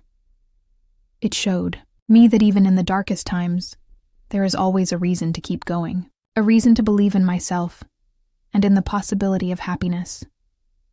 I hold on to that light every day. It is a reminder that no matter what happens, I have the strength to face it. And that gives me courage. So now, when I feel afraid or unsure, I close my eyes and imagine that small light shining inside me. It is always there, waiting to guide me home. Starting over is not easy. It is like standing at the edge of a cliff, looking down at unknown waters below. Fear and doubt can hold you back. But I have learned that beginning again is also an act of courage. It is a choice to leave behind what no longer serves me and to step into something new. After months of pain and reflection, I finally decided it was time to begin again. I wanted to create a life that felt true to who I am now. Not the person I was before the hurt, but the person I have become. The first step was to build a new routine. I knew that small, daily actions would help me feel grounded. Each morning, I started waking up early and making a simple breakfast. I made time for a short walk, breathing in the fresh air. These small habits gave me a sense of control and calm. I also started caring for myself in ways I had forgotten. I took long baths with scented oils. I read books that inspired me. I wrote in my journal, pouring out my thoughts and feelings. Writing helped me make sense of everything inside. Taking care of myself was not selfish. It was necessary. I could not pour from an empty cup. I had to be whole for myself before I could be there for anyone else. With time, I began to explore new interests. I signed up for a cooking class, something I had always wanted to do but never made time for. The act of chopping vegetables, stirring pots, and tasting new flavors brought me joy. It was a reminder that life still held simple pleasures. I also reconnected with old friends. Some had drifted away during difficult times, but many were still there, waiting to listen. Their support made me feel less alone. I realized that beginning again did not mean forgetting the past. It meant learning from it. I carried my experiences with me as lessons, not burdens. I had moments of fear. What if I failed? What if I was alone forever? But each time fear whispered in my ear, I answered with action. I took a step forward, even when I did not feel ready. This new beginning also meant setting boundaries. I decided what I would accept in my life and what I would not. I stopped people-pleasing and started saying no when something felt wrong. It was hard at first, but it felt liberating. I found peace in routine and freedom in choice. I also discovered the power of gratitude. Each night before sleep, I thought of 3 things I was thankful for. Sometimes they were small: a warm cup of tea, a kind word, a quiet moment. This practice helped me focus on the good and build hope for the future. As the days turned into weeks, I felt a change inside me. I was no longer just surviving. I was beginning to live again. I smiled more. I laughed more. I dreamed more. Starting over was not about erasing the past. It was about creating a new story, one filled with hope and possibility. I still had scars, but they no longer defined me. They reminded me of my strength and resilience. I am not perfect. I still have hard days. But I have learned to be gentle with myself, to accept that growth is a journey, not a destination. I am proud of the woman I am becoming. I have begun again, not as someone broken, but as someone whole and ready for whatever comes next. After I began again, I thought the past was behind me. I felt hopeful and ready to move forward. But sometimes, life has other plans. Sometimes the people who hurt you want to return. Sometimes the past reaches out with a quiet, uncertain voice. It happened one afternoon. The phone rang, and when I saw the caller ID, my heart skipped a beat. It was him. I had not spoken to him for months. Not since the painful truth came to light. Not since I decided to put myself first. And now, he wanted to come back. I took a deep breath and answered. His voice was softer than I remembered. It carried regret and something like hope. He said he wanted to talk, to explain, to make things right. He said he missed me. Hearing those words brought back a flood of memories, both good and bad. I remembered laughter and tears, trust and betrayal. I felt a swirl of emotions, confusion, anger, sadness, and yes, a small spark of longing. I told him I needed time to think. The truth was, I was not sure what I wanted. For days, I wrestled with my feelings.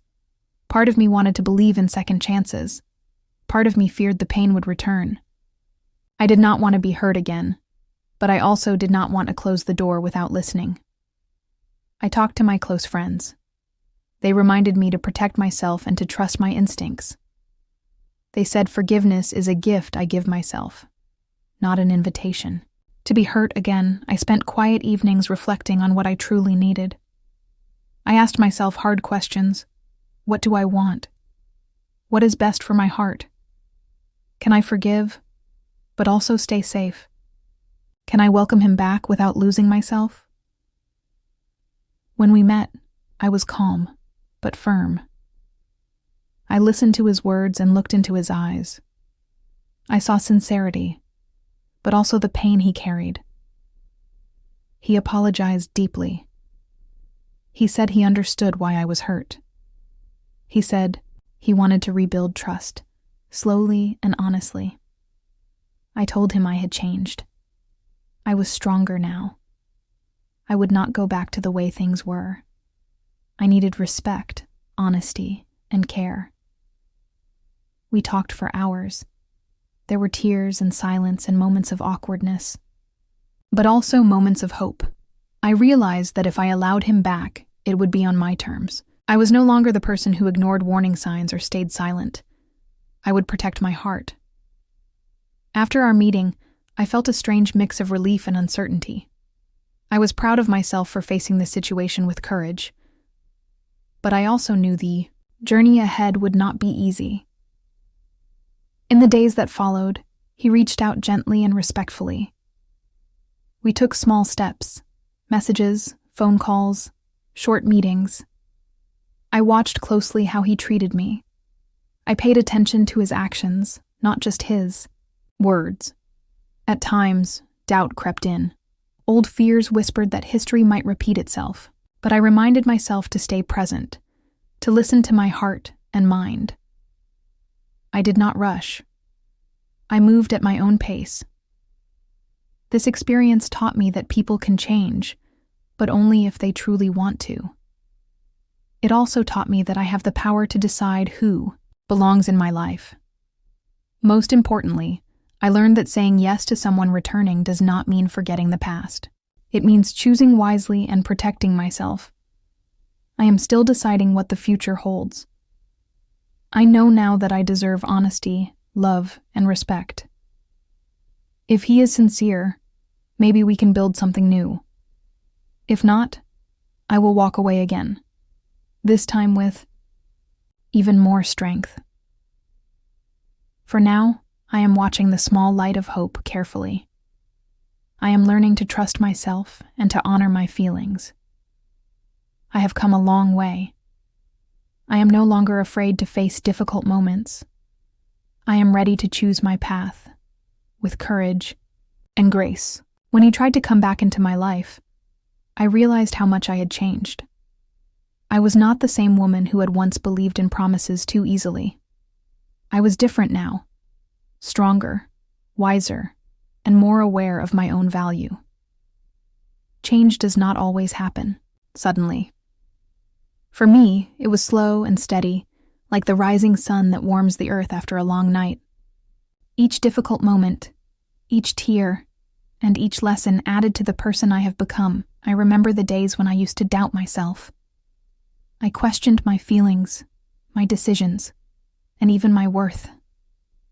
But now, I see clearly that I deserve respect and love. I will not settle for less. When he came back, I could see the person he was, but I also saw the person I had grown into. That difference gave me power. I listened to his words, but I watched his actions even more closely. Words can be easy to say, but actions show true intentions. I noticed how I no longer felt the need to please him. I spoke my mind calmly and honestly. If something did not feel right, I said so. This was new for me, and it felt good. Before, I might have ignored my own feelings to keep peace. Now, I understood that peace without truth is fragile. True peace comes when we honor our feelings and boundaries. I felt confident in saying no when I needed to. Saying no was not rude or selfish. It was a way of protecting my heart. I also realized that I no longer depended on his approval to feel good about myself. My self-worth came from within. I had built that by spending time alone, reflecting, and caring for myself. This inner strength helped me face the uncertainty of his return without fear. I was not afraid to walk away again if it was best for me.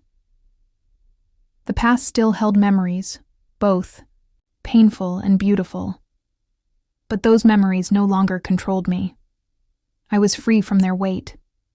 I noticed how much more patient I had become. I was patient with myself and with others. I learned that healing takes time and that rushing only causes more hurt. I also became more compassionate. I understood that people make mistakes, including myself. Compassion did not mean accepting bad behavior. It meant understanding human imperfection and choosing kindness where possible. I found peace in being true to myself. I did not need to prove anything to anyone. I was enough. This change affected other parts of my life too. I started taking care of my health more seriously. I ate better, moved more, and slept well. I knew my body and mind were connected. I also opened my heart to new friendships and opportunities. I felt curious about the world again. That curiosity brought lightness and joy. Looking back, I see how far I have come. The woman I was, and the woman I am now, are connected by a bridge built from pain, growth, and courage. I understand that growth is not a straight path. There were days when I felt lost and confused, but I kept moving forward, one step at a time. Learned to celebrate small victories, waking up with hope, speaking up for myself, choosing joy. I no longer fear being alone. I enjoy my own company and find peace in solitude. Being alone does not mean being lonely. I also learned to trust my instincts. They guide me like a gentle light in the dark. When something feels wrong, I listen. When something feels right, I embrace it. I am different now because I have found my voice. I speak with honesty and kindness. I stand up for myself without fear. This new strength does not make me cold or hard. It makes me real and alive. I know I will face challenges ahead. Life is not perfect, but I am ready to face whatever comes with grace and courage. The woman I am now is a survivor. She is a learner. She is a woman who loves herself deeply. This transformation is my true power. It is not about changing who I am, but about becoming more fully myself. I am grateful for the journey, even the hard parts. They shaped me and prepared me for the future. As I look ahead, I see endless possibilities. I am ready to create a life that reflects my true self. I am different now, and that difference is beautiful. Choosing myself was not an easy decision. It was a quiet moment inside, when I realized that my happiness, peace, and future depended on me, and me alone. For many years, I had put others first. I cared too much about what they thought. I gave too much of my time and energy to people who did not always appreciate it. But now, things had changed. I woke up one morning feeling tired of living in someone else's shadow. I wanted to live for myself, not for anyone else. That day, I made a promise to myself. I would choose my well-being above all else. This choice was not selfish. It was necessary. It was about survival and growth. It was about valuing my own needs and feelings. I started by setting boundaries. Boundaries are like fences around a garden. They protect what is inside and keep out what does not belong. For me, boundaries meant saying no to things that hurt me, no to people who disrespected me, and yes, to things that brought me joy. At first, setting boundaries felt uncomfortable. I worried that others would be angry or disappointed, but I soon learned that true friends and family respect boundaries. If they do not, then they do not deserve a place in my life. Choosing myself also meant forgiving myself. I let go of guilt and shame. I stopped blaming myself for things I could not control. I understood that I did the best I could with the knowledge I had at the time. I began to see mistakes not as failures, but as lessons. Each mistake taught me something important about myself and others. This new mindset gave me freedom. I stopped carrying heavy burdens of regret. I became lighter and more hopeful. Choosing myself also meant embracing self-care. I took time to rest when I was tired. I ate nourishing food and moved my body gently. I made space for quiet moments, to think and breathe. Self-care was not a luxury, it was a necessity for my healing. I discovered new hobbies and passions. I took long walks in nature and listened to music that touched my soul. I read books that inspired me. These activities filled me with energy and happiness. Choosing myself also meant trusting my instincts. I learned to listen to the quiet voice inside that tells me what is right or wrong for me. This inner wisdom grew stronger with time. When difficult choices came, I asked myself, what do I need? What will help me grow? What will bring me peace? These questions guided me like a compass. Choosing myself changed my relationships too. I stopped trying to fix or change others. I accepted people as they were, or let them go. I surrounded myself with people who lifted me up and made me feel valued. I nurtured those connections with honesty and love. I realized that I cannot control how others behave, but I can control how I respond. I chose kindness, but also firmness. This balance gave me confidence. I was no longer afraid to speak my truth or walk away from what did not serve me. Choosing myself also gave me hope for the future. I saw possibilities where before there was only fear. I dreamed again, and believed in those dreams. I understood that choosing myself was not a one-time event. It is a daily practice. Some days are harder than others. But every day I choose to honor myself. I grow stronger. I am proud of the woman I have become. She is brave, kind, and wise. She knows her worth and refuses to settle for less. This journey taught me that true happiness comes from within. It is not found in others' approval or acceptance. It is found in loving and respecting myself. I hope my story encourages others who feel lost or hurt. I want them to know that it is okay to choose themselves. It is okay to put their needs first. It is okay to heal and grow. Choosing yourself is the most powerful gift you can give. It is the beginning of true freedom and joy. As I look in the mirror, I see a woman who has learned to love herself. Not perfectly, but genuinely. Not without scars, but with courage. I choose myself today, tomorrow, and every day after. A new day felt different. It was not just another morning. It was a fresh start. After so much pain, confusion, and heartbreak, I woke up feeling calm inside. I did not smile because I had forgotten what happened. I smiled because I had survived. That simple truth gave me strength. The sun came through my window softly. Its light warmed the room. I sat quietly, breathing slowly. I allowed myself to feel peace for the first time in a long while. The heavy weight on my chest was lighter. The tight knot in my stomach had loosened. It was a small but important victory. For many years, I had been trapped in a cycle of worry and sadness. My thoughts circled endlessly around mistakes and regrets. I kept replaying conversations and moments that hurt me. I blamed myself and others.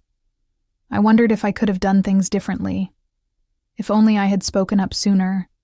If only I had seen the signs. But today was different. I chose to let go of those thoughts. I chose to live in the present, to accept what was, and to hope for what could be. The truth is, healing is not a straight path. It is full of twists and turns. Some days are easier, some are harder. But the important thing is to keep moving forward, to keep believing in yourself, even when it feels impossible. I stood up and walked to the kitchen. I made a cup of tea, savoring the warmth in my hands. I looked out the window at the garden. The flowers were blooming again, just like my heart. They reminded me that life continues, that there is always a chance to grow and begin again. I took a deep breath and smiled. I was ready to face the day with new eyes. That day, I decided to start small. I cleaned my house slowly, putting on music that made me feel happy. I opened the windows and let fresh air fill the rooms. I planted new seeds in the garden, watching carefully as they took root. Each small action felt like a step towards freedom. It was a way to show myself that I mattered, that I deserved care and love. I also reached out to old friends. I sent messages to people who had supported me in the past. Some replied quickly, others took their time. But the simple act of connecting felt healing. I realized that rebuilding relationships is part of a new beginning. Not all connections will last. Some people grow apart, and that is okay. But finding support is important for healing and hope. Later, I took a walk in the park. The fresh air and sunlight felt good on my skin. I watched children playing, couples holding hands, and birds singing. Life was moving forward, and so was I. I noticed a young woman sitting alone on a bench. She looked sad and tired. For a moment, I saw myself in her eyes. I wanted to tell her that she was not alone, that pain does not last forever, that there is light after darkness. Sometimes healing comes from small moments like this, from feeling connected to others, even strangers, from kindness, given or received. When I returned home, I cooked a simple meal. I ate slowly, savoring each bite. I felt grateful for food, shelter, and the chance to start again. That evening, I sat with a journal. Writing helped me to organize my thoughts and feelings. I wrote about the pain I had felt, but also about my hopes for the future. I wrote about choosing myself and finding peace. The pages filled with words of strength and forgiveness. I promised myself to be gentle, patient, and brave, to keep growing no matter what. As I closed the journal, I felt calm and ready for tomorrow. A new day was waiting, full of possibilities. I learned that a new day is not just about the clock changing. It is about a shift in the heart. It is about deciding to let go of what hurts and to open up to what heals. It is about remembering that every sunrise brings hope, that every moment is a chance to choose joy. I smiled again, knowing that I had come a long way, that the road ahead would have challenges, but also beauty. I was no longer afraid to face it. A new day had begun, for me, for my heart, and for my life. Gratitude is a quiet but powerful feeling. It is not always easy to find, especially after pain and struggle. Yet I discovered that saying thank you was an important part of healing. It helped me to see the good, even in difficult times. It opened my heart to peace. That morning I woke with a sense of calm. The sky was soft and clear outside my window. I felt ready to face the day with a new attitude. Instead of focusing on what was lost or broken, I wanted to appreciate what remained. I wanted to say thank you for the strength I found inside, for the lessons I learned, and for the people who stood by me. I thought about my family, even those who caused pain. It was hard to feel grateful for betrayal or silence, but I realized that these experiences taught me something valuable. They showed me how strong I could be, how much I could endure, how I could grow from hardship. I also thought about my friends, the ones who listened when I needed to talk, the ones who sent kind messages or offered help. Their presence was a light in dark moments. I wanted to thank them deeply, from my heart. I took my journal and wrote a list of people and things I was thankful for. Some were small: a warm cup of tea, a sunny morning, a smile from a stranger. Others were large: my courage, my new hope, the chance to start again. Writing these words helped me to see the world differently. It reminded me that even in pain, there is beauty. Even in endings, there are beginnings. Later that day, I called my best friend, Sarah. She had been with me through so much. She never judged me, never rushed me. She simply listened and cared. I told her how much I appreciated her. I thanked her for being a steady presence in my life. Her voice was warm and gentle. She said, "You do not have to thank me. I am here because I love you." But I insisted. I wanted her to know that her kindness mattered. I also sent a message to my sister. We had not always been close, but recent events made me realize how important family was. I told her I was grateful for her, even if we had disagreements.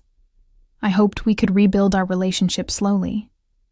Gratitude is not about ignoring hurt or pretending everything is perfect. It is about choosing to see the good alongside the bad. It is a decision to focus on hope rather than pain. That evening, I sat alone with a cup of tea. I reflected on my journey. I remembered the moments when I felt broken and lost, and I felt thankful for the strength that carried me through. I also thanked myself. It may sound strange, but I realized that I had been my own best support. I had fought for myself when no one else would. I had chosen to keep going, even when it was hard. Saying thank you to myself was an act of self-love. It was a promise to be kinder, more patient, and more forgiving. I closed my eyes and took a deep breath. I felt warmth spreading in my chest. Gratitude was like a gentle light, pushing away the shadows. The next day, I decided to express my thanks in a different way. I wrote letters to some people who had hurt me. I did not send them yet. For now, writing was enough. It helped me to release anger and pain. It helped me to find peace. In the letters, I thanked them for the lessons they taught me, even if those lessons were painful. I wished them well and let go of resentment. It was freeing to put those feelings on paper. I also wrote a letter to myself. I reminded myself how brave I was, how much I had grown, how much I deserved happiness. The act of saying thank you changed me. It softened my heart and opened my mind. It made room for forgiveness, not only for others, but also for myself. Realize that gratitude is a choice. It does not erase the past, but it shapes the future. I am grateful for this moment, for the chance to heal, for the hope that lives inside me. I am thankful for the new day I woke up to, for the breath in my lungs, for the strength to keep moving forward. I said thank you quietly, deeply, and sincerely. And in that simple act, I found a new kind of freedom. Forgiveness is not easy. It is one of the hardest things I have ever done. For many years, I held a heavy weight inside me: guilt, blame, and regret. I thought that if I just punished myself enough, I could fix what went wrong. But slowly, I learned that this was not true. Forgiving myself was the key to healing. I spent so much time thinking about the mistakes I made. I repeated every painful memory, turning it over in my mind like a stone in my hand. I asked myself why I did not see the signs earlier, why I trusted when I should not have, why I stayed when I should have walked away. These questions haunted me. They made me feel weak and small. But one day, I realized that this self-blame was only hurting me. It kept me stuck in the past. It stopped me from moving forward. I began to understand that forgiveness is not about forgetting or excusing. It is about accepting. Accepting that I am human, that I make mistakes, and that I deserve kindness, especially from myself. I started to speak kindly to myself. Instead of harsh words, I said things like, "You did the best you could with what you knew. You are allowed to make mistakes and still be worthy of love. You are growing every day." It was strange at first. I had never treated myself with such gentleness. But with practice, the words began to feel true. Slowly, the anger inside me softened. I thought about the times when I was afraid to speak up, when I let others' opinions control me, when I ignored my own needs to keep peace. I forgave myself for those moments of fear and doubt. I told myself it was okay to be scared. I also forgave myself for the times I felt angry or hurt others. I realized that pain can make people do things they later regret. Forgiving myself did not mean I was proud of these actions. It meant I was ready to learn and change. One evening, I sat quietly with a candle burning. I closed my eyes and breathed deeply. I pictured myself as a young woman, full of hope and dreams. I whispered words of forgiveness to her. I told her she was not alone. I promised to take care of her now. This act of self-forgiveness was powerful. It healed a part of me that had been broken for a long time. I also wrote a letter to myself. In it, I listed the things I forgave myself for. I wrote about the pain I carried and how I wanted to let it go. I read the letter out loud, feeling tears fall gently. Forgiving myself gave me strength. It gave me freedom. It allowed me to see that my past did not define me, that I was more than my mistakes. I knew that forgiveness was a process, not a single moment. Some days the old feelings would return. Doubt and guilt would whisper in my mind, but I learned to recognize these thoughts and let them pass like clouds. I reminded myself of my worth. I reminded myself of my courage. I reminded myself that I was deserving of happiness. As I forgave myself, I noticed changes in how I related to others. I became more patient, more understanding. I saw that everyone has struggles and flaws. Forgiveness opened my heart to compassion. I began to practice forgiveness in my daily life. When I felt anger or resentment, I paused. I asked myself if holding on to these feelings helped me. Often the answer was no. So, I chose to forgive. Not for others, but for my own peace. This journey taught me that forgiveness is a gift we give ourselves. It is a path to healing and growth. It does not mean forgetting the lessons, but releasing the pain. I still carry memories of the past, but they no longer control me. I have forgiven myself, and with that forgiveness, I have found peace. I am learning to love myself fully, the strengths and the flaws. I am learning that I am enough, just as I am. Every day, I choose forgiveness. It is a quiet act of courage.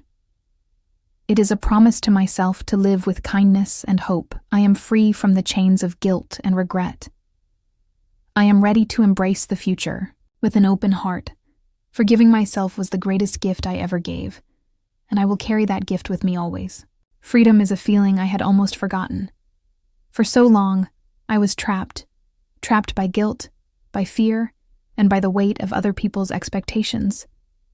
But now I can say with quiet certainty, I am free. It is not a loud freedom. It is not a freedom that demands attention. It is a gentle, deep freedom that comes from inside. When I say I am free, I mean I no longer carry the heavy chains of the past.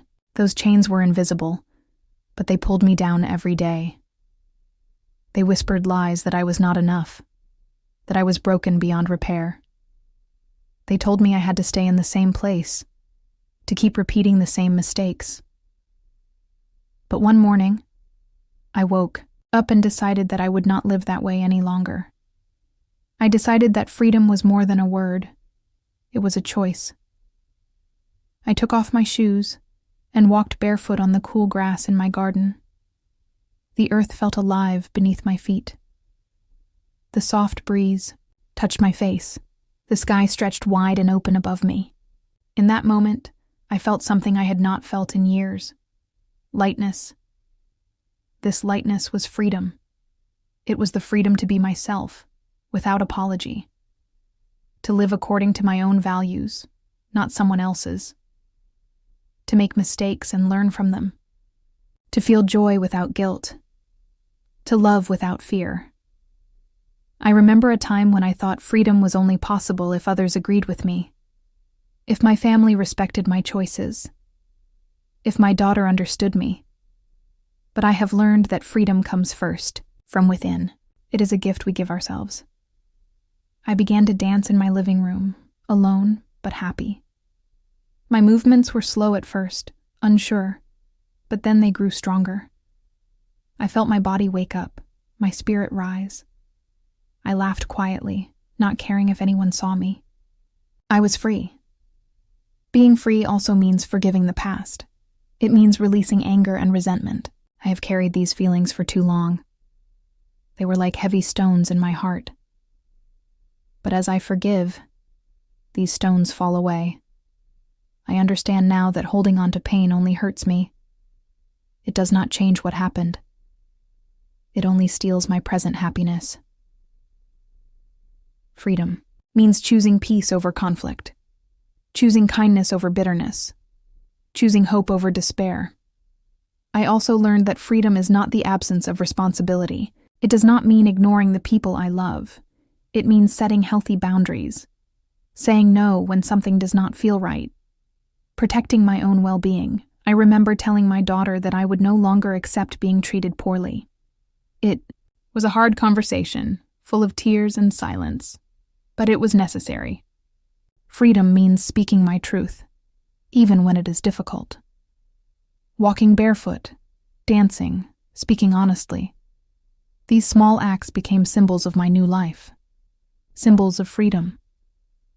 Sometimes freedom feels fragile. There are days when old fears creep back in, days when loneliness visits. But I remind myself that freedom is a journey, not a destination. Every step I take is a choice to be free. I practice gratitude for this freedom. I thank myself for the courage to seek it. I thank the challenges that showed me what I did not want to live with. Freedom also taught me to live fully in the present, to notice the little things, the warmth of sunlight, the smell of fresh coffee, the sound of birds singing. These simple pleasures are gifts. I have started to travel again, exploring new places with an open heart. Each journey is a reminder that the world is wide and full of possibilities. Freedom means saying yes to life. I have also found joy in small daily routines. Cooking meals I love, reading books that inspire me, writing my thoughts down. These moments remind me that I am alive and free to create my own happiness.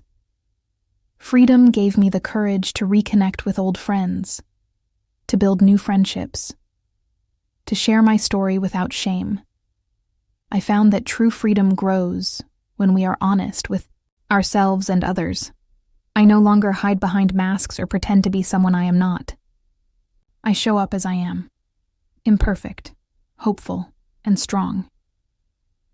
This freedom is a quiet rebellion against a past filled with silence and fear.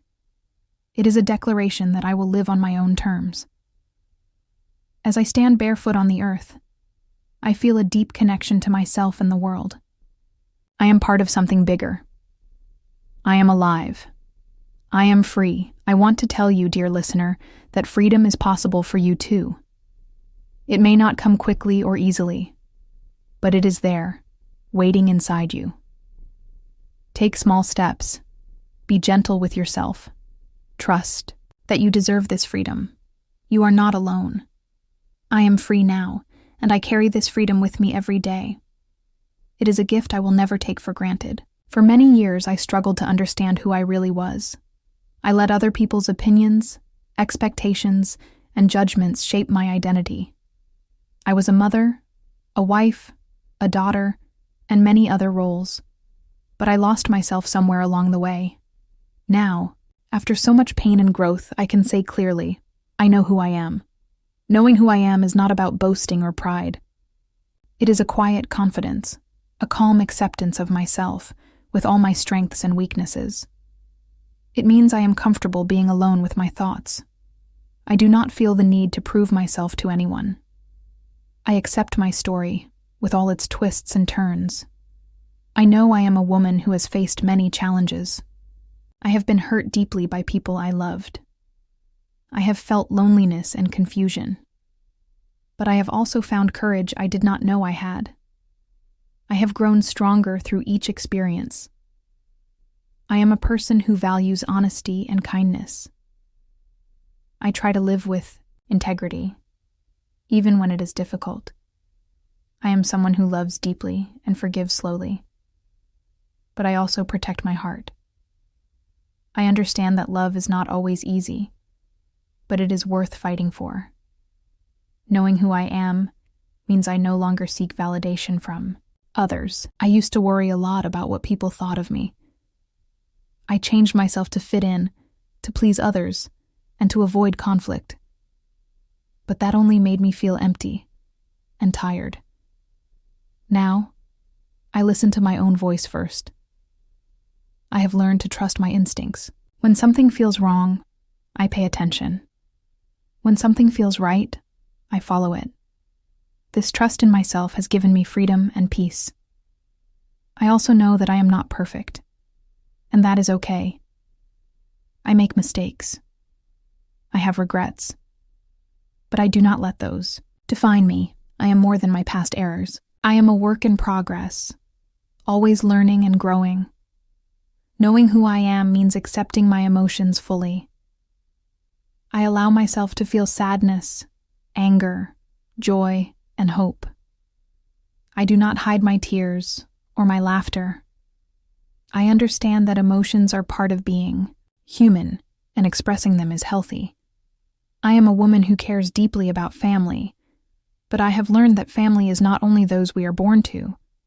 It is also the people who choose to stand by us, who support us, and who love us without conditions. I cherish these chosen relationships. I know who I am when I am quiet and reflective. I know who I am when I am busy and active. I know who I am when I am alone and when I am with others. I am consistent in my values, even if my circumstances change. This self-awareness has brought me peace. I no longer feel torn between different versions of myself. I no longer feel the need to please everyone.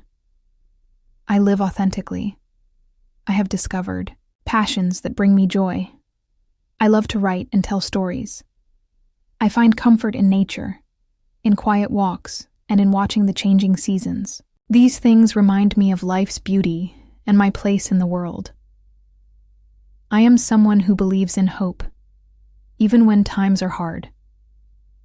I believe that every day is a chance to start again, to heal, and to grow. This belief gives me strength to face the future. I have also learned the power of setting boundaries. Knowing who I am means understanding what I will accept and what I will not. It means saying no when necessary, even if it disappoints others. It means respecting myself enough to protect my peace.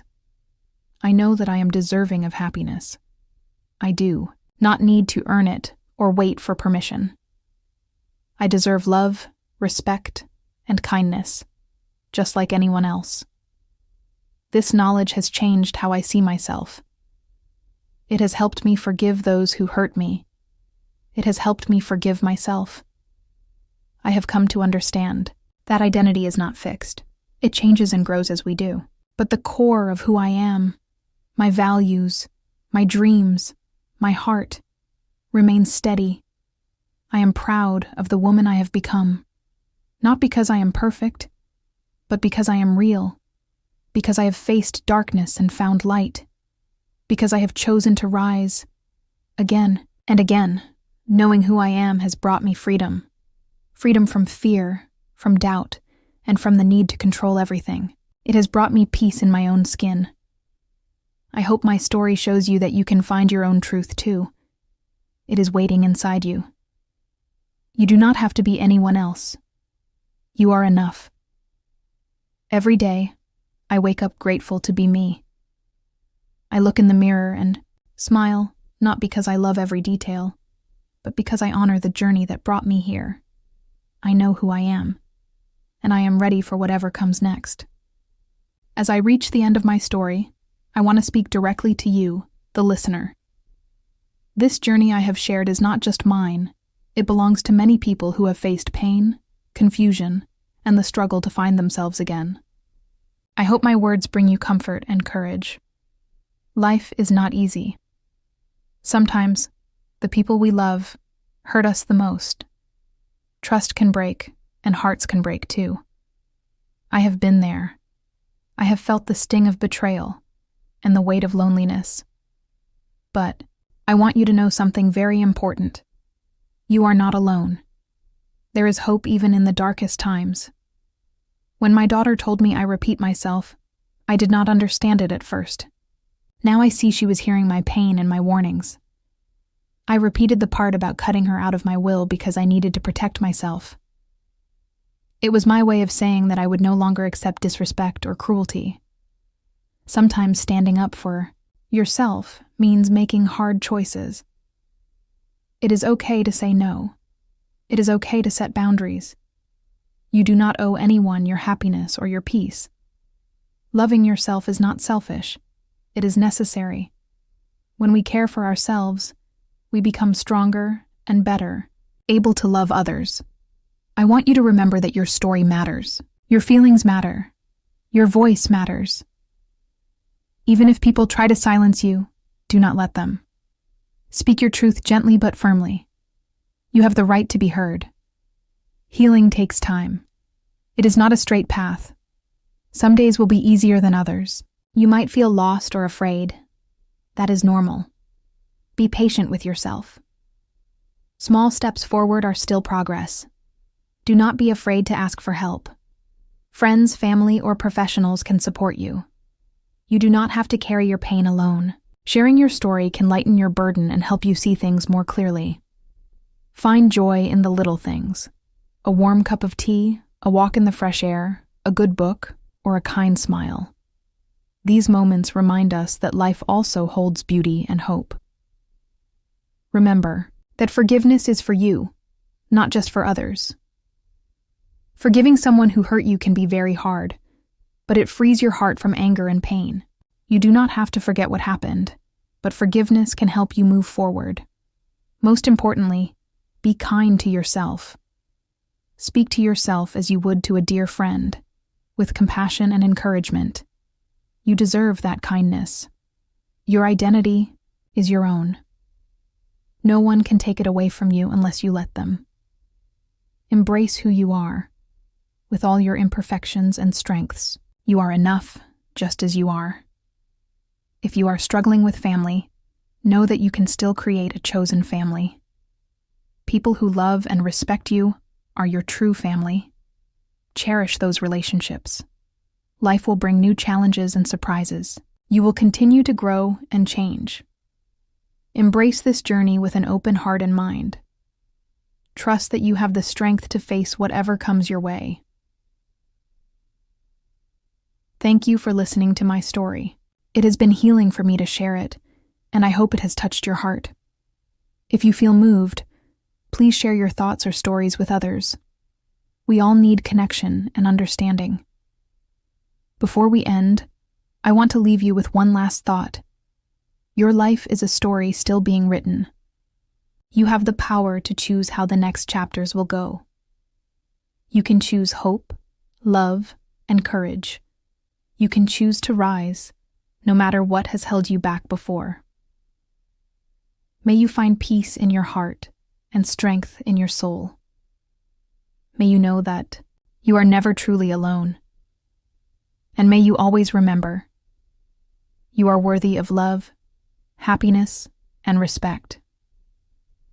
Thank you for being here. Thank you for listening. And thank you for being you.